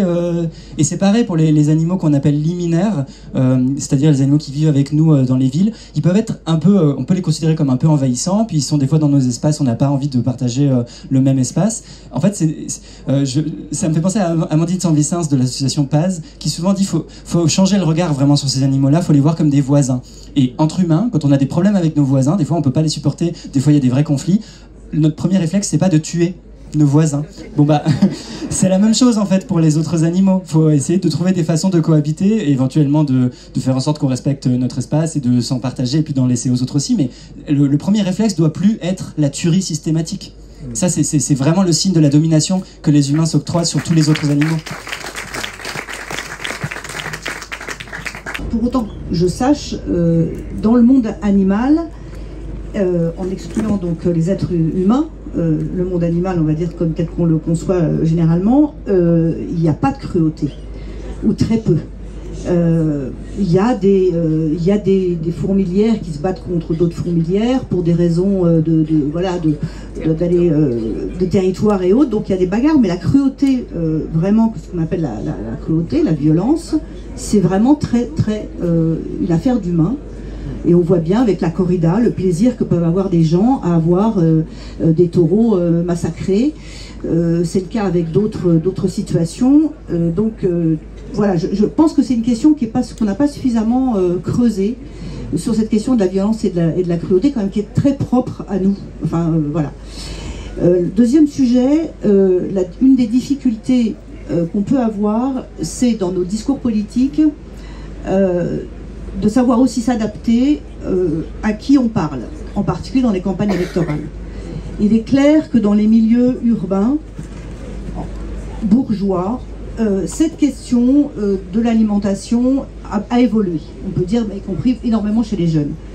Dès qu'on passe le périphérique parisien, ou qu'on passe, je sais pas moi, on arrive dans les banlieues des grandes villes, déjà on est dans un domaine un petit peu différent, avec des gens qui sont parfois en situation financière plus difficile, et à qui on a souvent dit manger de la viande, c'est un signe comment dire, de bien-être social, voilà. Et de ne pas en manger, c'est un signe de pauvreté. Et donc cette notion-là aussi, je pense qu'elle doit être travaillée pour qu'on puisse accepter, voilà, quand on est dans un milieu social défavorisé, de se dire, bah oui, je peux manger pas de viande et quand même être quelqu'un de considéré et avoir un statut social. Voilà. Dans les campagnes, c'est encore plus compliqué, parce que là, on est avec des éleveurs autour de nous, et pour qui cette activité économique semble indispensable finalement à l'équilibre économique d'une région, d'un département. Mais ça vaut aussi pour l'agriculture intensive en fait, hein. C'est-à-dire qu'on est sur des questions économiques avec une mentalité qui dit qu'il faut toujours exporter. Parlons des transports, l'exportation est essentielle. Bah, pourquoi est-ce qu'elle est essentielle finalement? On n'arrive pas à reparler vraiment de souveraineté alimentaire, d'alimentation locale, et pas forcément de manger de la viande effectivement tous les jours, loin de là. Et les 50%, c'est un objectif qui devrait être facilement atteint. Enfin, j'arrive pas à comprendre pourquoi. Bon. Mais moi, j'en ai parlé récemment, je suis conseillère régionale encore, bon, malheureusement dans l'opposition. J'ai reparlé des 50% récemment en commission agriculture. Bon, autant vous dire qu'on me rit au nez. Parce que vraiment, dans la mentalité, alors là, je parle des gens, des élus régionaux par exemple, de droite, ça ne passe pas, parce qu'ils s'imaginent que ça va complètement contre leur électorat. Bon. Dernière chose, je voulais dire un mot à Caroline. C'est très difficile de ne pas être élu. Tu viens de le vivre et moi je l'ai vécu. Et c'est d'autant plus difficile quand on se dit que derrière nous, on ne sait pas qui va prendre le relais sur les sujets. Parce que même si on veut continuer à dire des choses sur la question de la condition animale, c'est plus pareil. Parce qu'on n'a plus du tout l'audience qu'on peut avoir quand on est parlementaire. Et moi je suis très désolée qu'à l'Assemblée nationale aujourd'hui, et déjà dans le mandat d'avant, personne n'ait pris le relais. Et je dis à Brigitte, c'était formidable de bosser ensemble. C'est pas difficile, c'est pas un sujet qui n'est pas difficile. C'est un sujet qui demande un peu de courage, et encore, franchement, voilà, quand on est parlementaire, on a forcément un peu de courage quand même, parce que c'est pas évident. Donc c'est pas un sujet compliqué. Et en plus, c'est un sujet sur lequel, comme tu dis, on a des sondages qui nous disent que plus de 60%, 70%, 80% de la population est d'accord avec nous. Donc, c'est plutôt gratifiant de travailler sur des sujets comme ça. Parce que parfois, on travaille sur des trucs sur lesquels, globalement, on va un peu contre l'opinion publique. Là, non, l'opinion publique est avec nous. Et donc, moi, je suis vraiment assez désolée. Et puisqu'on est un peu à engueuler les écolos aujourd'hui, je voudrais aussi partager un peu cette colère en disant, franchement, je comprends pas, c'est dommage. On a des nouveaux élus, il faut aller les embêter comme tu le fais fermement. Pareil pour le Parlement européen, parce que nous, on est un peu hors cours. Maintenant, on peut plus trop faire ce qu'on aurait voulu continuer à faire. Et voilà, donc il y a vraiment cette colère que je voulais un petit peu partager avec toi, Brigitte, et avec toi, Caroline. Voilà, merci. Oui, alors je vais te donner une bonne nouvelle. Je vais t'envoyer des sondages, parce que la question de là où on habite, on va pas avoir la même opinion sur la baisse de la consommation de viande. C'est une idée largement répandue que dans les campagnes ou hors périphérique, hors des grandes villes, les gens sont hyper attachés. En fait, quand on regarde les sondages, on peut avoir le détail en fonction de l'âge, en fonction du CSP, de la catégorie socio-professionnelle, en fonction du lieu d'habitation, en fonction de la proximité politique. et en fonction des lieux d'habitation, grande ville, pas grande ville, là. Et en fait, alors, le pire, le moins bon score, je crois que c'est, je l'ai regardé il y a pas longtemps, c'est Nicolas Dupont-Aignan, ceux qui sont près de Nicolas Dupont-Aignan. Bon, voilà, pourquoi lui? Bon, je ne sais pas. Mais en tout cas, c'était 58%, je crois, qui était pour. Et puis, effectivement, parmi les écolos, ça monte vachement plus haut. Eux, ils sont à 70, 80%, etc. Donc, voilà. Mais en tout cas, même le plus bas, il est quand même, il y a quand même plus de la moitié du mouvement qui est dessus. Et ville, campagne, il n'y a pas de différence. On est à 64, 63, 62. Enfin, vraiment, on peut pas dire. Par contre, il y a une question d'accessibilité aux alternatives et de culture alimentaire qui effectivement peut être très différente.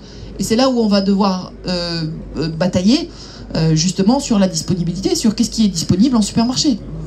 70% des achats alimentaires se font en supermarché. Qu'est-ce qu'il y a sur la carte du restaurant? Voilà, enfin, c'est vraiment sur ces choses-là qu'il va falloir se battre, quoi. Et oui, on va challenger, en tout cas, les élus.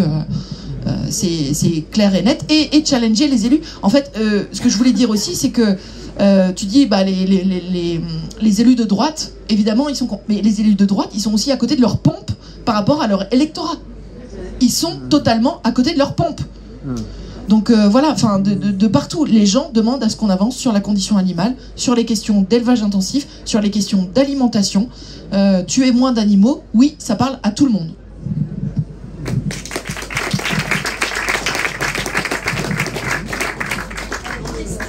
Bonjour, c'est la petite. Non mais je voulais partager. J'ai une question.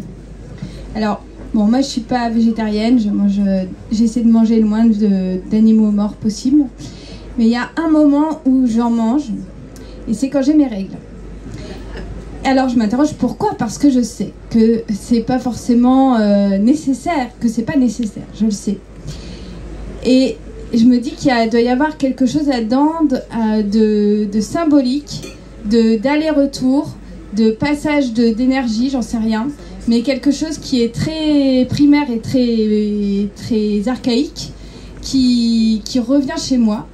Et du coup, je réfléchissais aussi à la question de la virilité, au rapport à manger des animaux morts et tout ça.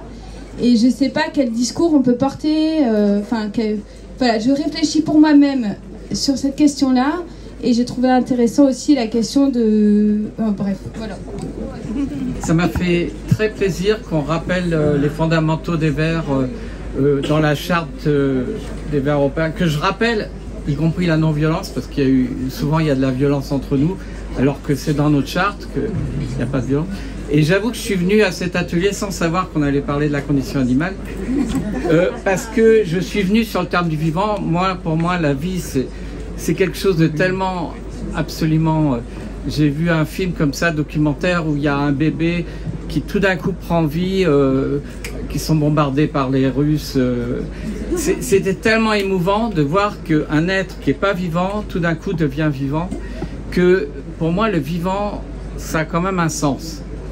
Et je vais rebondir. Alors, d'abord, pour pas effacer du tout, je trouve formidable qu'on remette la condition animale au niveau où elle devrait l'être. Mais vraiment, et je t'approuve, enfin, pardon de tutoyer entièrement, ça m'émeut énormément. Mais, excuse-moi, Victor, bon, pareil, je tutoie, je devrais pas.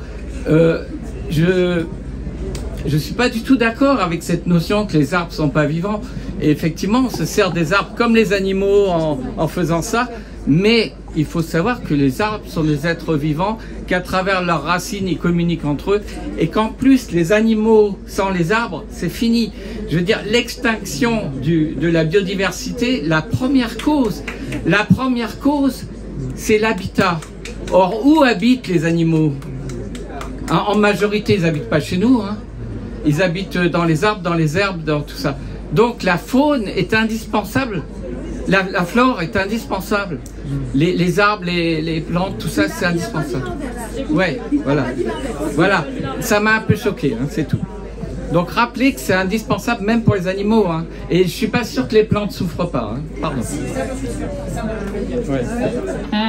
Pardon, donc je passe à une autre personne. Mais effectivement, c'était justement, j'avais une remarque sur exactement le même moment, c'est-à-dire la mini bronca que tu t'es prise sur la patte de l'écureuil et la branche de l'arbre. Et pour essayer de refaire le lien juste avec justement la thématique telle qu'elle était annoncée de l'atelier, j'ai l'impression qu'il y a deux choses assez symptomatiques là-dedans et qui finalement presque se retrouvent un petit peu dans l'intervention de monsieur. C'est que j'ai l'impression que c'est un assez bon symptôme effectivement de la confusion entre vivant et d'autres choses qui certes font partie peut-être de cette plus grande catégorie du vivant à supposer qu'on puisse la définir, mais qui ont des caractéristiques spécifiques, des caractéristiques propres, en l'occurrence les individus qui sont sentients, c'est-à-dire qui ont des ressentis subjectifs en première personne, etc.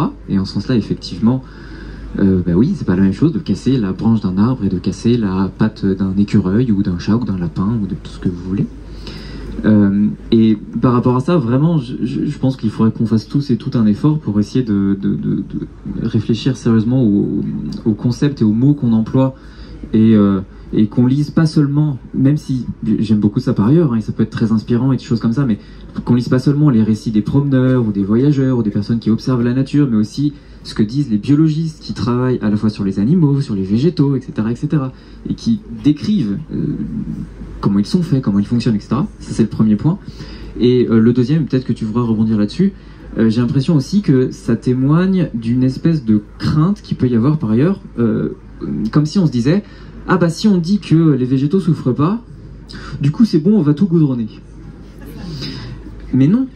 C'est-à-dire que à partir du moment où si on dit les animaux souffrent, ressentent des choses et donc ils peuvent pâtir, être affectés de ce qui leur arrive, est-ce que pour autant on va raser toutes les forêts? Bien sûr que non. Si je rase une forêt, certes, les plantes, les végétaux ne souffriront pas. Par contre, tous les rongeurs, tous les oiseaux, tous, je sais pas moi, les sangliers, les cerfs, les biches, tout ce que vous voulez, tous les habitants de la forêt, eux vont souffrir de ne plus avoir leur habitat. Donc c'est pas parce qu'on dit que les plantes ne souffrent pas que la conséquence logique de ça, c'est rasons tout.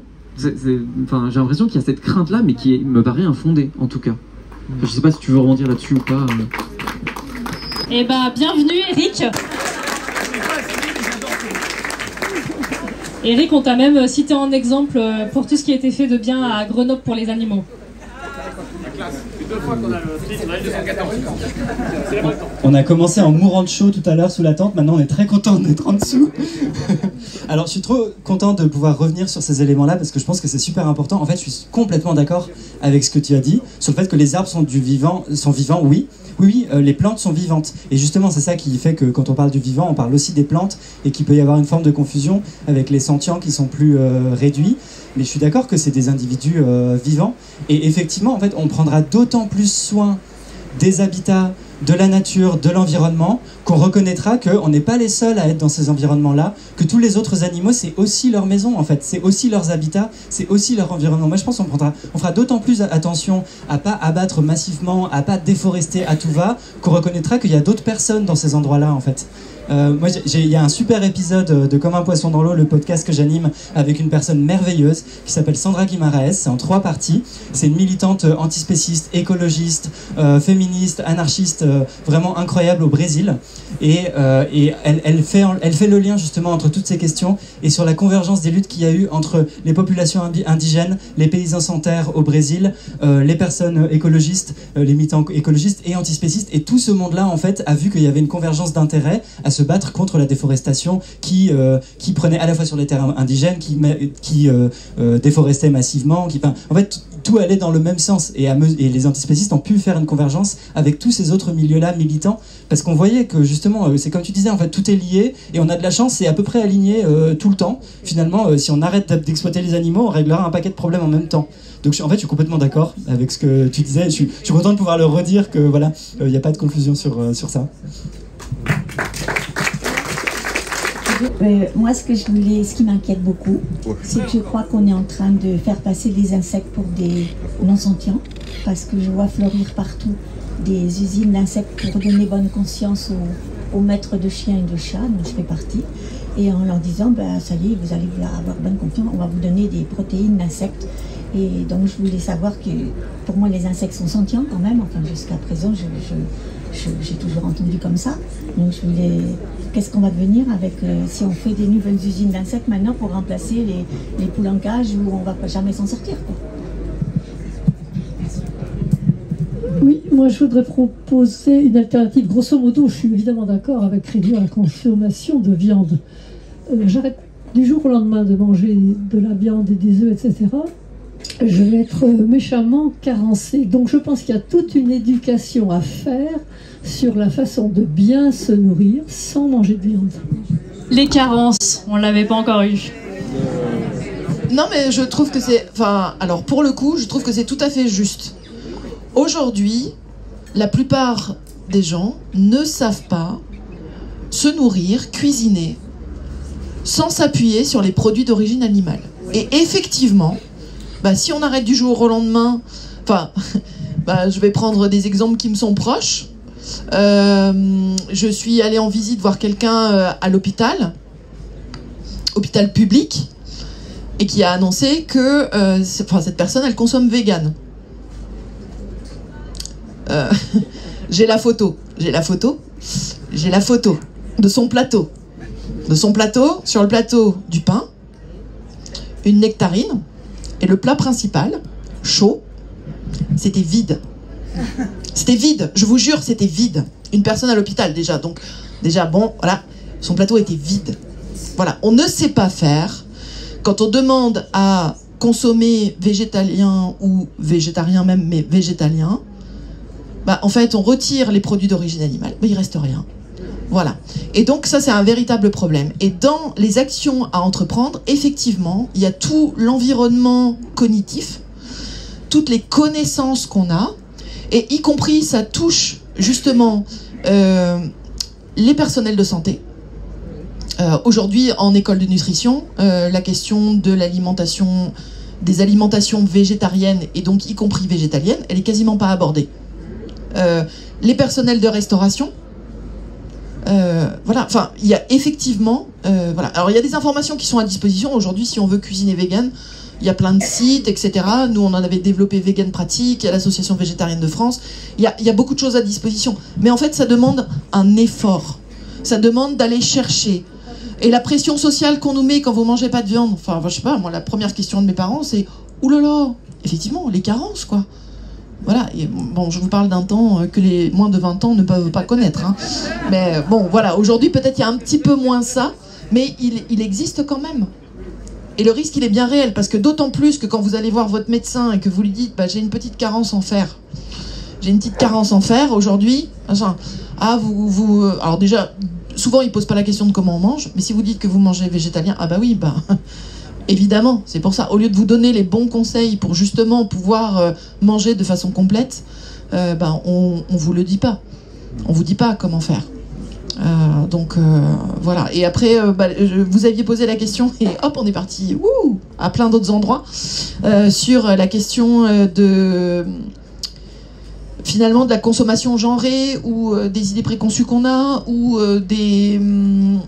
des représentations qu'on peut avoir par rapport à la consommation de viande. Oui, enfin, il y a vraiment aussi tout un récit autour de ça et tout ce qu'on se raconte aussi à nous-mêmes autour de ça. Et puis, savoir, équilibrer son alimentation. Où est-ce qu'on trouve du fer, où est-ce qu'on trouve le calcium. Bon, les protéines, on est tous en excès de protéines, quel que soit notre mode d'alimentation, que ce soit le mode d'alimentation malheureusement standard aujourd'hui, ou les alimentations végétariennes, on est en excès de protéines pour la majorité d'entre nous, ici en France, je parle. Donc voilà. Et sur les insectes, il y a une véritable question sur le développement. En fait, on a quand même le chic en tant qu'être humain. Pourquoi faire simple quand on peut faire compliqué avec le développement de nouvelles choses qui vont créer plus de dommages que d'autres. Et donc, en ce qui concerne les insectes, on peut largement s'en passer. Les alimentations végétaliennes pour les animaux, elles existent déjà pour les chiens et les chats, en faisant attention à la taurine, etc., etc. Donc, on le sait le faire. Voilà. Sauf que, l'innovation. peut-être juste sur la question médicale, je crois qu'il y a un site qui s'appelle VGClick, que les médecins peuvent consulter. Si votre médecin n'est pas sensible à cette question, il peut aller sur VGClick et là il a toutes les réponses à ces questions en tant que médecin sur les apports, les nutriments, les compléments alimentaires, la B12, etc. Moi j'ai eu la chance d'avoir un médecin qui a eu le réflexe d'y aller d'elle-même, donc elle devait être un peu sensibilisée, mais en tout cas si vous cherchez aussi des infos, VGClick c'est très complet. Est-ce qu'il y a d'autres questions? Je suis pas végétarienne, pas encore en tout cas. Bon, déjà, je vis avec un carnivore, donc. Enfin, un animal, un chat, en gros, je vis avec. Donc, je me pose beaucoup la question de son alimentation, de comment essayer de faire en sorte que les animaux que je lui donne à manger ne soient pas élevés dans des conditions catastrophiques. C'est pas facile de trouver ça. Et puis aussi, je trouve que je regarde mes amis véganes, végétariens, et je trouve que parfois, c'est difficile de concilier bio, local avec vegan. Et que souvent, c'est des produits importés de très loin qu'on propose. Je pense à la quinoa, par exemple, en plus que je trouve en termes de goût horrible. Mais, voilà, ça c'est un exemple. Le soja, je suis pas sûre que la production industrielle de soja à travers le monde, elle soit hyper favorable à l'environnement. Enfin voilà, c'est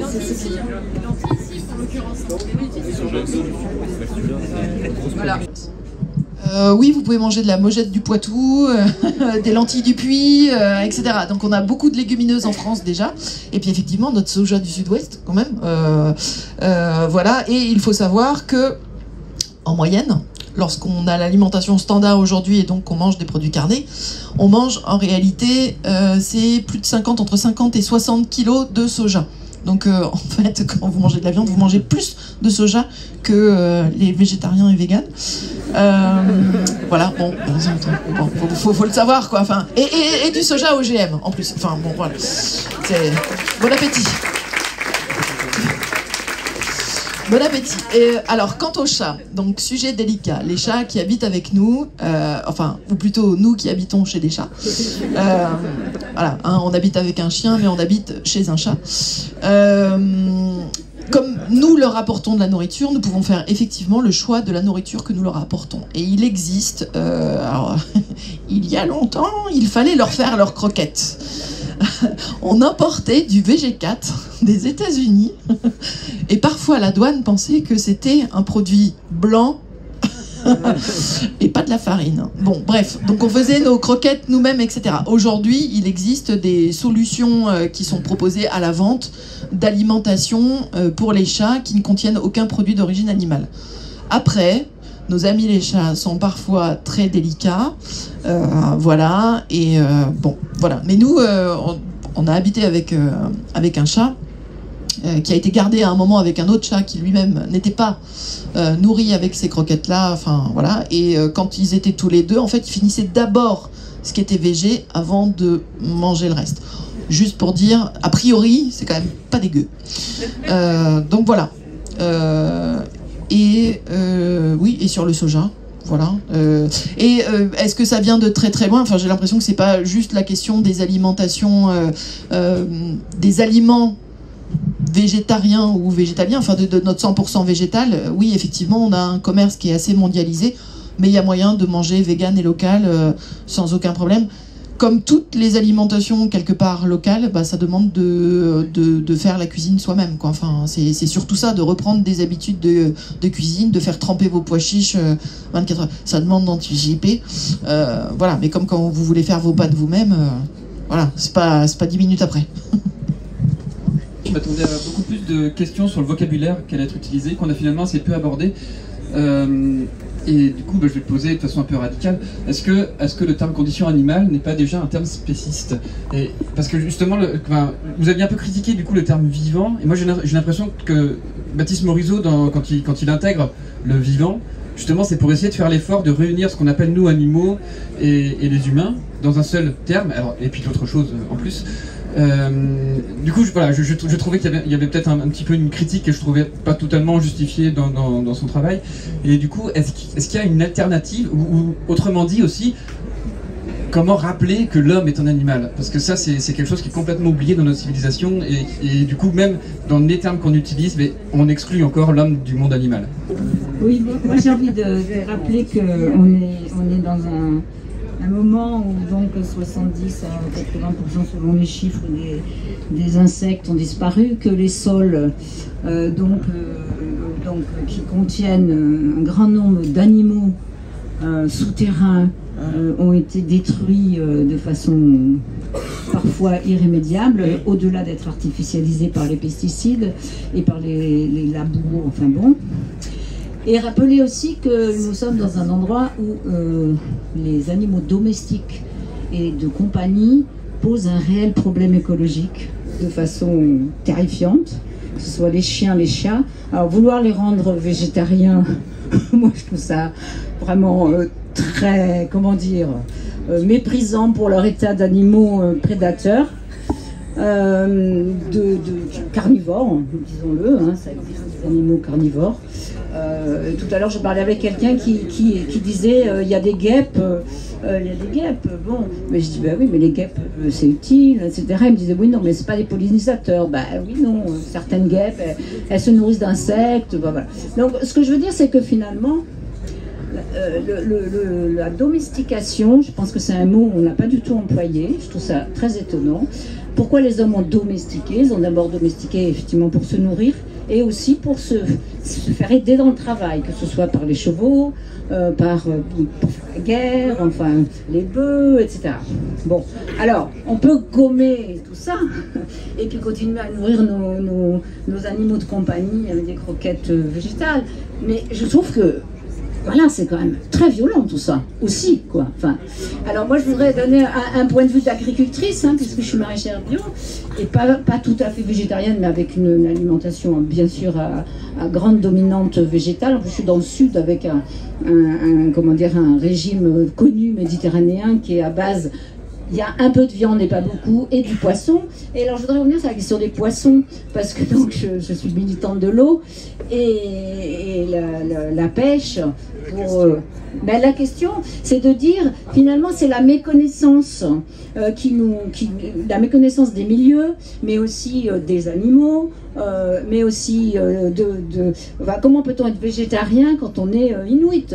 Comment peut-on être végétarien si on a une rivière poissonneuse à côté de chez soi? On peut très bien connaître les poissons et en manger, en faisant en sorte qu'ils se développent encore de façon tout à fait... et c'est important une rivière avec des poissons, mais c'est aussi important de pouvoir se nourrir des poissons. C'est pas une question, c'est une sorte de point de vue. Bon, voilà. Oui, merci. La question de la condition animale, pour moi, c'est d'abord un grand tabou.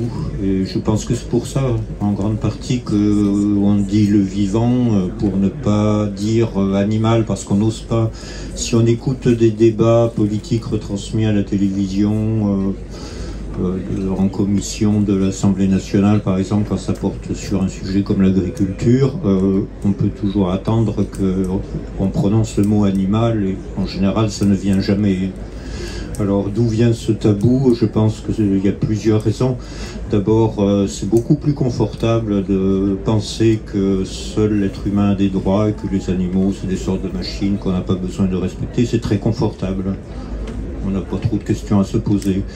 Ensuite, on pense souvent que s'intéresser à la question animale, et l'animalisme en particulier, c'est un concurrent de l'humanisme, et puis éventuellement d'autres causes telles que l'antiracisme ou le féminisme.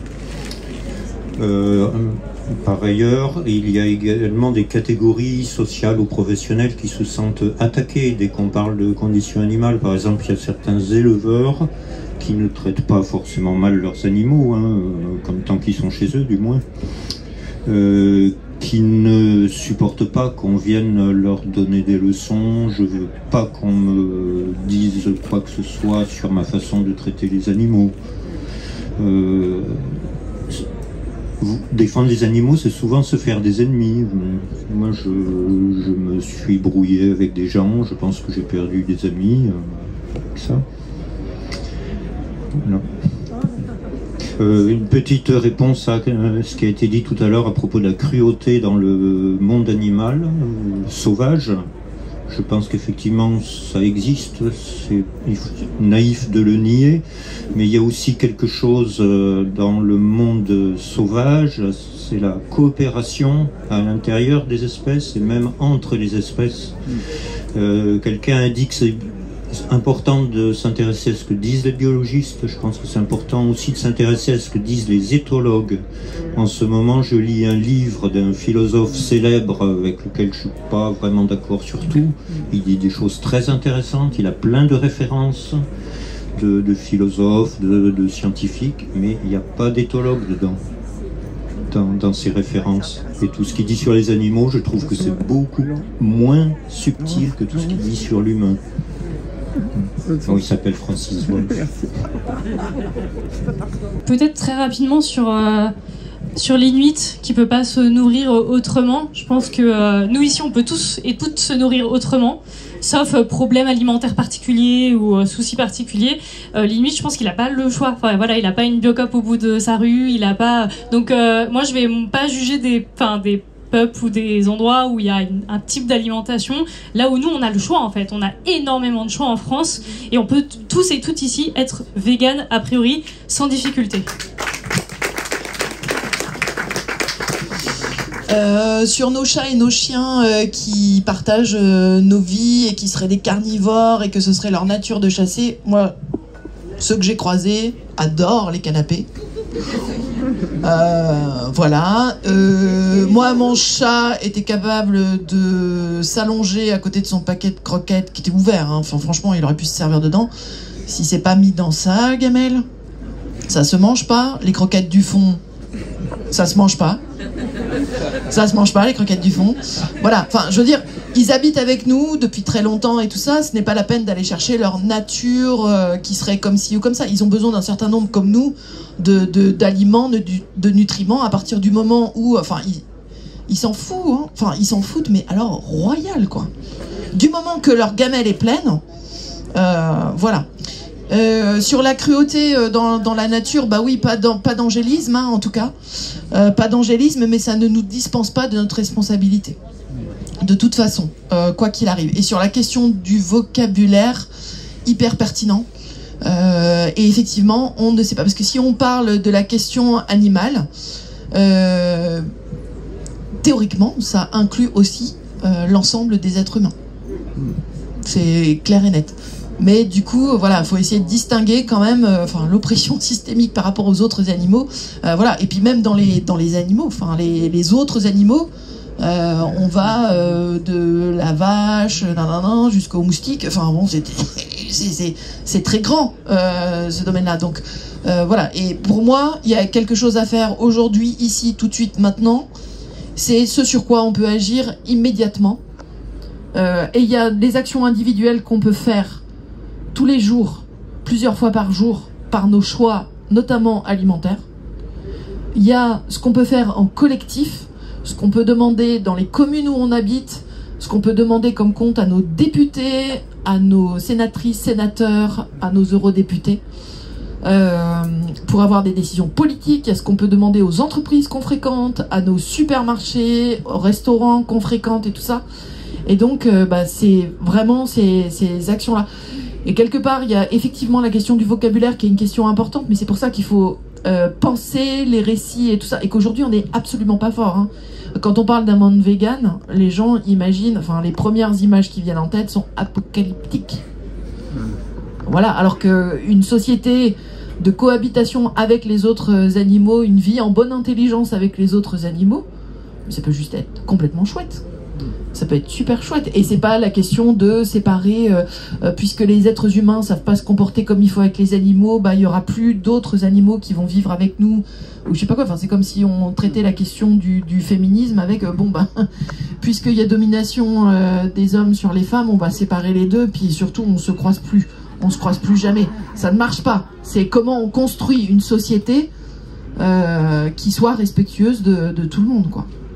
Et où chacune et chacun on peut vivre de la meilleure façon possible. C'est ça, c'est une société de coopération. Donc voilà.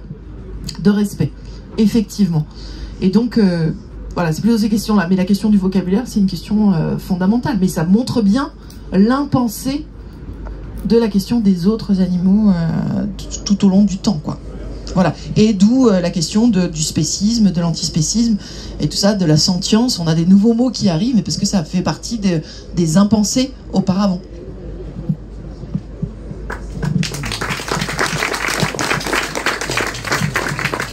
Sur est-ce que je fais un mauvais procès à Baptiste Morisot, je pense qu'il est vraiment révélateur de la façon dont on peut parler des animaux sans jamais contester le fait de les exploiter pour les manger.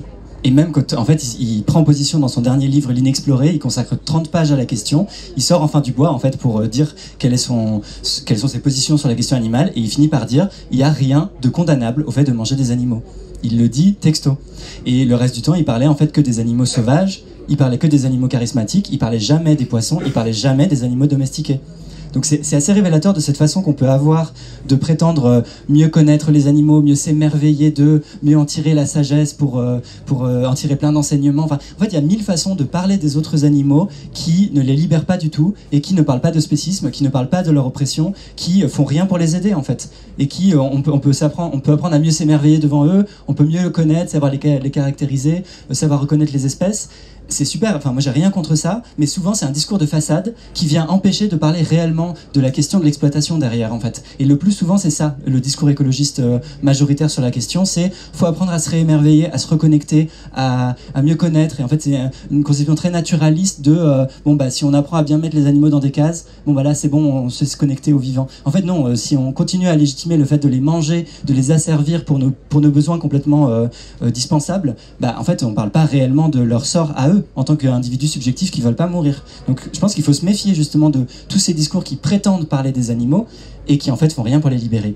Et sur la question de la domestication qui a été évoquée, il y a une super historienne très intéressante, Valérie Chansigo, qui a écrit une histoire de la domestication animale.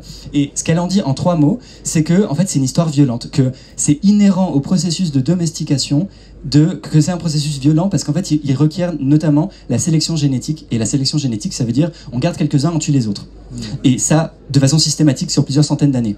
C'est ça qui permet en fait la domestication et le résultat qu'on sélectionne des traits qui sont bien pratiques pour nous et qui font que effectivement après on a eu des relations très rapprochées avec un ensemble d'autres animaux, mais qui n'ont pas été des relations choisies par eux le plus souvent, qui ont été des relations imposées et de forte proximité effectivement, mais on peut faire l'histoire de cette construction-là des relations avec les animaux qui nous ont été les plus proches et voir qu'il y a quelques problèmes dans la façon dont ça s'est fait et dont ça continue à se faire aujourd'hui. Donc on peut pas arguer de cette proximité-là suite au processus de domestication pour dire il n'y a rien à repenser dans les relations d'élevage. Bah, au contraire, non, il y a tout à repenser, et d'autant plus quand on regarde l'histoire de la domestication. Et juste un complément pour rebondir là-dessus. On sait tirer le constat du passé et on sait ce qu'il faudrait faire dans les grandes lignes pour arrêter de nuire aux autres animaux. Mais on a vraiment un manque d'imagination sur les mondes de demain.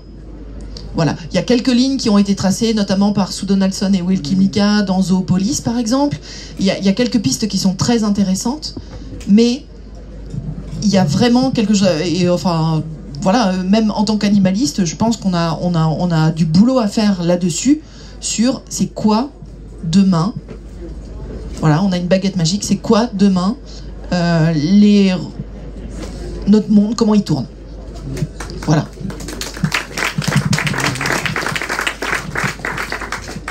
Merci beaucoup, j'ai l'impression qu'on aurait pu rester 1 heure supplémentaire, mais malheureusement on l'a pas cette heure. Donc on va vous remercier. On est content que ça vous a fait réagir, c'était un peu le titre et l'objet de cette table ronde, dont le titre c'est l'oracle a trouvé, je vais le remettre. Elle le mérite, et c'est vrai qu'on s'est dit bah, c'est provocateur, on espère que ça va passer, c'est passé, on est ravis d'avoir pu monter ensuite, construire un déroulé autour de ça. L'idée c'était de pouvoir aussi vous apporter du contenu et surtout vous inspirer à réfléchir différemment le rapport aux animaux, la place des animaux dans nos discours écolos et dans nos actions au quotidien. Et peut-être rebondir sur ce que tu disais, sur le mimétisme, sur votre capacité individuelle de changement autour de vous, donc emparez-vous de ces sujets et parlez-en autour de vous. Merci beaucoup.